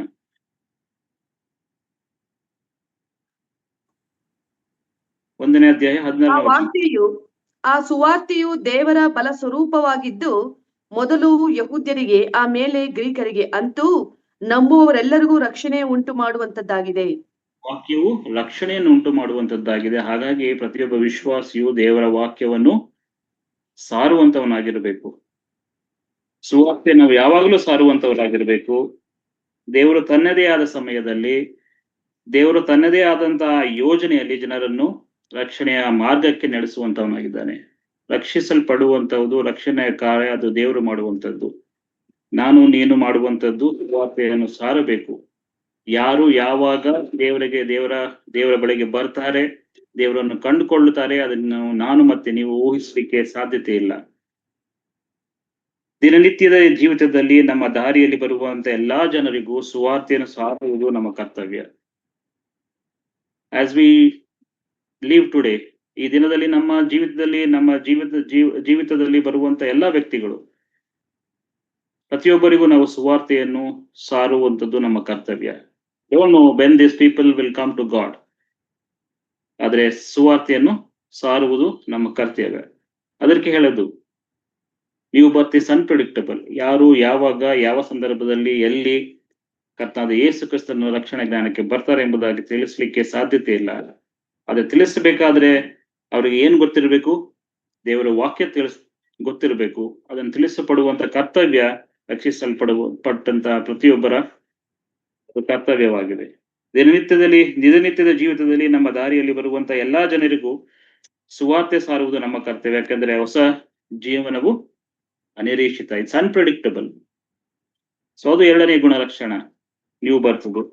ಮೂರನೆಯ ಗುಣಲಕ್ಷಣ ಹೊಸ ಜನನ ಗುಣಲಕ್ಷಣ ಎಂಬುದಾಗಿ ನೋಡುವಾಗ ನ್ಯೂ ಬರ್ತ್ ಈಸ್ ಅನ್ಸ್ಟಾಪಬಲ್. ಇದನ್ನು ತಡಿಲಿಕ್ಕೆ ಸಾಧ್ಯ ಇಲ್ಲ. ಹೊಸ ಜನನವು ತಡೆಯಲಾಗದು, ಅದನ್ನ ತಡಿಲಿಕ್ಕೆ ಸಾಧ್ಯ ಇಲ್ಲ. ಜನರು ಒಂದು ವೇಳೆ if take an example of wind only, ಗಾಳಿಯ ಒಂದು ಎಕ್ಸಾಂಪಲ್ ತಗೊಂಡ್ರೆ, ಉದಾಹರಣೆ ತಗೊಂಡ್ರೆ, ಅದನ್ನು ವಿರೋಧ ಮಾಡ್ಲಿಕ್ಕೆ ಪ್ರಯತ್ನ ಮಾಡಬಹುದು ಅಥವಾ ಅದು ನಿಲ್ಲಿಸ್ಲಿಕ್ಕೆ ಪ್ರಯತ್ನ ಮಾಡ್ಬೋದು. ಆದ್ರೆ ಯು ಕೆನಾಟ್ ಸ್ಟಾಪ್ ವಿಂಡ್. ಅದು ಗಾಳಿಯನ್ನು ನಿಲ್ಲಿಸ್ಲಿಕ್ಕೆ ಸಾಧ್ಯ ಆಗಲ್ಲ. ಸೊ ಗಾಳಿಯನ್ನು ರೆಸಿಸ್ಟ್ ಮಾಡ್ಲಿಕ್ಕೆ ಮಾಡಬಹುದು, ಆದ್ರೆ ಗಾಳಿಯನ್ನು ತಡಿಲಿಕ್ಕೆ ಸಾಧ್ಯ ಇಲ್ಲ. ಸೊ ಅದೇ ರೀತಿಯಲ್ಲಿ ರಕ್ಷಣೆಯೂ ಸಹ ಒಂದು ವೇಳೆ you can postpone it for an year. ರಕ್ಷಿಸಲ್ಪಡದೆ ಒಂದು ವೇಳೆ ನಾನು ಒಂದು ವಾರ ಅಥವಾ ಒಂದು ತಿಂಗಳು, ಒಂದು ವರ್ಷ ಅಥವಾ ವರ್ಷಗಟ್ಟಲೆ ಅದನ್ನು ಪೋಸ್ಟ್ಪೋನ್ ಮಾಡಬಹುದು, ಆದ್ರೆ ಯು ಕೆನಾಟ್ ಸ್ಟಾಪ್. ರಕ್ಷಣೆ ಆಗುವುದನ್ನು ಯಾರು ತಡಿಲಿಕ್ಕೆ ಸಾಧ್ಯ ಆಗೋದಿಲ್ಲ, ಏಕೆಂದ್ರೆ ಅದು ದೇವರ ಕೆಲಸ. It is a work of God, it is not work of man. ರಕ್ಷಿಸಲ್ಪಡುವಂಥದ್ದು, ಹೊಸ ಜನನ ಅಥವಾ ಬಾರ್ನ್ ಅಗೇನ್, ಈ ಒಂದು ನಂಬಿಕೆ ಬರುವಂಥದ್ದು ಅದು ದೇವರ ಕೆಲಸ. ಅದನ್ನ ತಡಿಲಿಕ್ಕೆ ಯಾರಿಗೂ ಸಾಧ್ಯ ಇಲ್ಲ. ಆತನು ತನ್ನ ಸ್ವಂತ ಯೋಜನೆ ಅಥವಾ ಉದ್ದೇಶದ ಪ್ರಕಾರ ತನ್ನ ಕೆಲಸವನ್ನು ಮಾಡುವಂತವನಾಗಿದ್ದಾನೆ. He does this according to his will. ದೇವರು ತನ್ನ ಯೋಜನೆ ಪ್ರಕಾರ, ತನ್ನ ಉದ್ದೇಶದ ಪ್ರಕಾರ, ತನ್ನ ಚಿತ್ತದ ಪ್ರಕಾರವಾಗಿ ಅದನ್ನು ಮಾಡುವಂತವನಾಗಿದ್ದಾನೆ. ಅದನ್ನು ಯಾರಿಗೂ ತಡಿಲಿಕ್ಕೆ ಸಾಧ್ಯ ಇಲ್ಲ. ಹಾಗಾಗಿ ಹೊಸ ಒಂದು ಜನನ ಯಾರಿಗೂ ತಡಿಲಿಕ್ಕೆ ಆಗಲ್ಲ. It is unstoppable. ಕೊನೆಯದಾಗಿ ನ್ಯೂ ಬರ್ತ್ ಈಸ್ ಅನ್ಡಿನಯಬಲ್. ಒಂದು ವೇಳೆ ಅದನ್ನು ಯಾರು ಸಹ ನಿರಾಕರಿಸಲಿಕ್ಕೆ ಸಾಧ್ಯವಿಲ್ಲ. ಹೊಸ ಜನ್ಮದನ್ನು ಯಾರೂ ಸಹ ನಿರಾಕರಿಸಲಿಕ್ಕೆ ಸಾಧ್ಯ ಇಲ್ಲ. ಹೊಸ ಜನ್ಮದ ಫಲಿತಾಂಶ ಅದೇನೆಂಬುದಾಗಿ ನೋಡುವಾಗ ಇಟ್ಸ್ ಎ ಟ್ರಾನ್ಸ್ಫಾರ್ಮೇಶನ್, ರೂಪಾಂತರಗೊಳ್ಳುವುದು. ಹೊಸ ಜನ್ಮದ ಅಥವಾ ಹೊಸ ಜನನದ ಫಲಿತಾಂಶವು ಏನೆಂಬುದಾಗಿ ನೋಡುವಾಗ ರೂಪಾಂತರ, ಟ್ರಾನ್ಸ್ಫಾರ್ಮೇಶನ್. ಒಂದು ವೇಳೆ ಜಗತ್ತು ನೋಡುವಂತ ರೀತಿ ಬೇರೆ. They wanted to see change from outside in. ಅದು ಹೊರಗಡೆ ಒಂದು ಚೇಂಜಸ್ ನ ನೋಡಿ ಅದು ಒಳಗಡೆ ಚೇಂಜ್ ಆಗ್ಬೇಕೆಂಬುದಾಗಿ ಆಲೋಚನೆ ಮಾಡ್ತದೆ. ಆದ್ರೆ ಹೊಸ ಜನನ ಆ ರೀತಿ ಅಲ್ಲ. It will change inside out. ನಿಮ್ಮನ್ನು ಒಳಗಡೆಯಿಂದ ಅದು ಶುದ್ಧೀಕರಿಸಿ ಅದನ್ನು ನೀವು ರೂಪಾಂತರಗೊಳಿಸ್ತದೆ. Transform inside out. ನಿಮ್ಮ ಒಳಗಡೆಯಿಂದ ಅದು ಶುದ್ಧಿಗೊಳಿಸ್ತದೆ ಅಥವಾ ಬದಲಾವಣೆಯನ್ನು ಬರುವಂತದ್ದಾಗಿರ್ತದೆ, ಬದಲಾಯಿಸ್ತದೆ. ದೇವರ ಮಾರ್ಗವೇನೆಂದರೆ ಮಾನವನ ಹೃದಯವನ್ನು ತೆಗೆದುಕೊಂಡು ಅದನ್ನು ಹೊಸದಾಗಿ ಹುಟ್ಟು ಹಾಕುವಾಗ ಇದರಿಂದ ಅದು ತನ್ನ ಆಧ್ಯಾತ್ಮಿಕ ಆಯಾಮವನ್ನು ಮರಳಿ ಪಡೆಯುತ್ತದೆ. ಒಂದು ವೇಳೆ ಹೊಸದಾಗಿ ಹುಟ್ಟುವವರಲ್ಲಿ ನಾವು ರೂಪಾಂತರವಾದಗೊಂಡಂತ ಜೀವಿತವನ್ನು ನೋಡಬಹುದು. ಒಂದು ವೇಳೆ ನಾವು ಹೊಸದಾಗಿ ಹುಟ್ಟುವಾಗ ಏನಾಗ್ತದೆ ಅಂದ್ರೆ ನಮ್ಮ ಆಧ್ಯಾತ್ಮಿಕ ಆಯಾಮ, ಒಂದು ವೇಳೆ ನಮ್ಮ ಹೃದಯದಲ್ಲಿ ಇದುವರೆಗೂ ಏನು ಇರಲಿಲ್ಲ, ಕತ್ತಲೆ ಇತ್ತು, ಆಧ್ಯಾತ್ಮಿಕ ವಿಷಯಗಳಿಗೆ ನನ್ನ ಹೃದಯ ಸತ್ತು ಹೋಗಿತ್ತು. ಈಗ ಈ ಒಂದು ಆಧ್ಯಾತ್ಮಿಕ ಆಯಾಮಗಳಿಗೆ ಅದು ಮರಳಿ ಅದು ಪಡ್ಕೊಳ್ತದೆ ಮತ್ತು ಅದು ಆತ್ಮವು ದೇವರ ವಿಷಯಗಳಿಗೆ ಸ್ಪಂದಿಸ್ತದೆ, ರೂಪಾಂತರ ಅದು ಸಂಭವಿಸ್ತದೆ.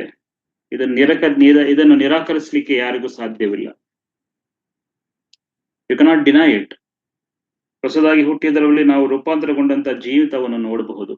We can see the transformation life in the people who are born again. ಅದಕ್ಕೆ ನಾವು ಯೋಹಾನನ ಬರೆದ ಸುವಾರ್ತೆ 3ನೇ ಅಧ್ಯಾಯದ 16ನೇ ವಚನದಲ್ಲಿ ನಾವು ಈತ ನೋಡ್ತೇವೆ, ನೀವು ಮಾಡಬೇಕಾದ ಬನ್ನಿ.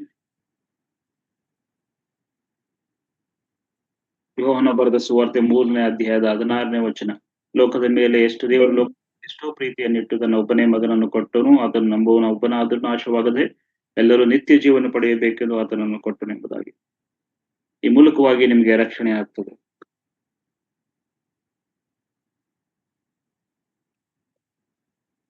ಒಂದು ವೇಳೆ ನೀವು ಮತ್ತೆ ನಾನು ಮಾಡಬೇಕಾದದ್ದು ಇದನ್ನೇ. ಒಂದು ವೇಳೆ ನಿಮ್ಮ ಹೃದಯದಲ್ಲಿ ಕರ್ತನಾದ ಯೇಸು ಕ್ರಿಸ್ತನು ಇಲ್ಲದೆ ಹೋದಂತ ಪಕ್ಷದಲ್ಲಿ ನೀನು ಮತ್ತೆ ನಾನು ಮಾಡಬೇಕಾದದ್ದು ಇದನ್ನೇ. ಕರ್ತಾದ ಯೇಸು ಕ್ರಿಸ್ತನನ್ನು ಆತನ ಮೇಲೆ ನಂಬಿಕೆ ಇಡುವಂಥದ್ದು. ರೋಮಪುರದವರ ಪತ್ರಿಕೆ 10ನೇ ಅಧ್ಯಾಯ 9 ಮತ್ತೆ 10ನೇ ವಚನ ಮತ್ತೊಂದ್ಸಲಿ ಓದ್ರಿ.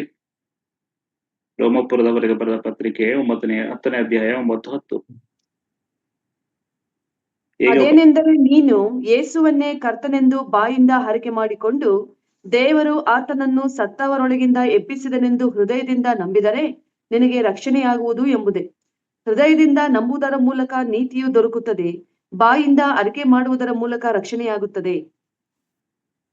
ಸಿಂಪಲ್ ಆಸ್ ಇಟ್ ಈಸ್ ಅಲ್ವಾ? ಅದಕ್ಕೆ ಹೇಳುದು, ಅದು ದೇವರ ಕಾರ್ಯ, ನಿಮ್ಮದೇನೂ ಇಲ್ಲ ಅಲ್ಲಿ. You need to just believe in Lord Jesus Christ. ಆತನು ಮಾಡಿ ಮುಗಿಸಿದಂತ ಎಲ್ಲ ಕಾರ್ಯದಲ್ಲಿ ನೀವು ನಂಬಿಕೆ ಇಡುವಂಥದ್ದೇ, ಆತನನ್ನು ಪ್ರಭುವಾಗಿ, ರಕ್ಷಕನಾಗಿ, ಕರ್ತನಾಗಿ ನೀವು ಸ್ವೀಕರಿಸುವಂಥದ್ದೇ ಹೊಸದಾಗಿ ಹುಟ್ಟುವಂತಹ ಅನುಭವಕ್ಕೆ ನಡೆಸುವಂಥದ್ದು. ಇದನ್ನ ಮಾಡ್ಲಿಕ್ಕೆ ಏನು ಬೇಡ.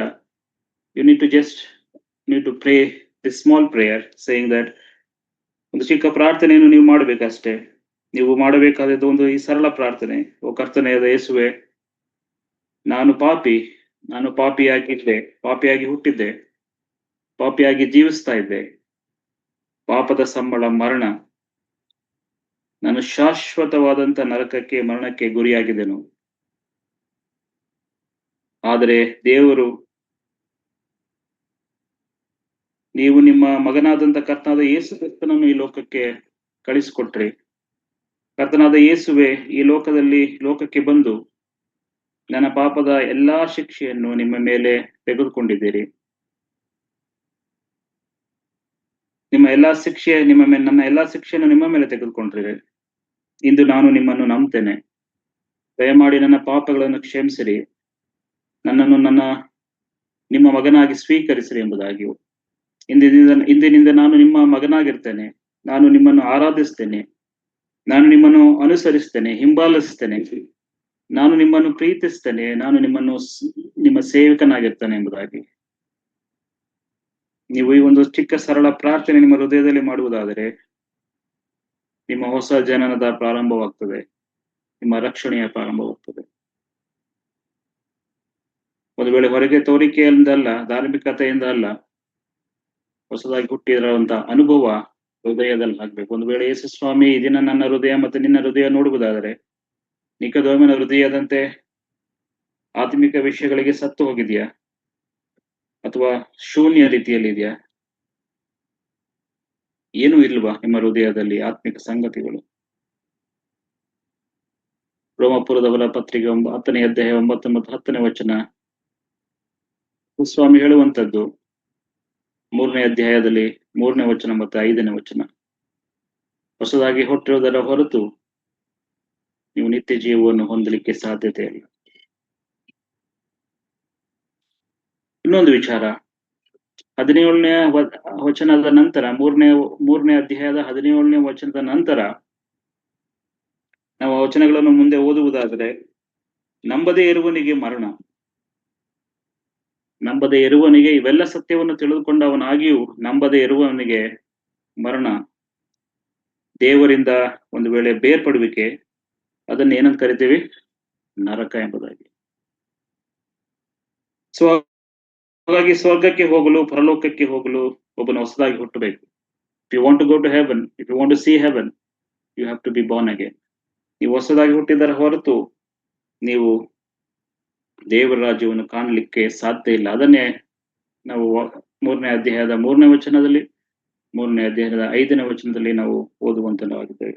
ಹೊಸದಾಗಿ ಹುಟ್ಟಿದರೆ ದೇವರ ರಾಜ್ಯವನ್ನು ನೋಡಲು, ಹೊಸದಾಗಿ ಹುಟ್ಟದೇ ಇದ್ದರೆ ದೇವರ ರಾಜ್ಯವನ್ನು ನೋಡ್ಲಿಕ್ಕೆ ಸಾಧ್ಯವಿಲ್ಲ, ದೇವರ ರಾಜ್ಯವನ್ನು ಪ್ರವೇಶಿಸಲಿಕ್ಕೆ ಸಾಧ್ಯ ಇಲ್ಲ.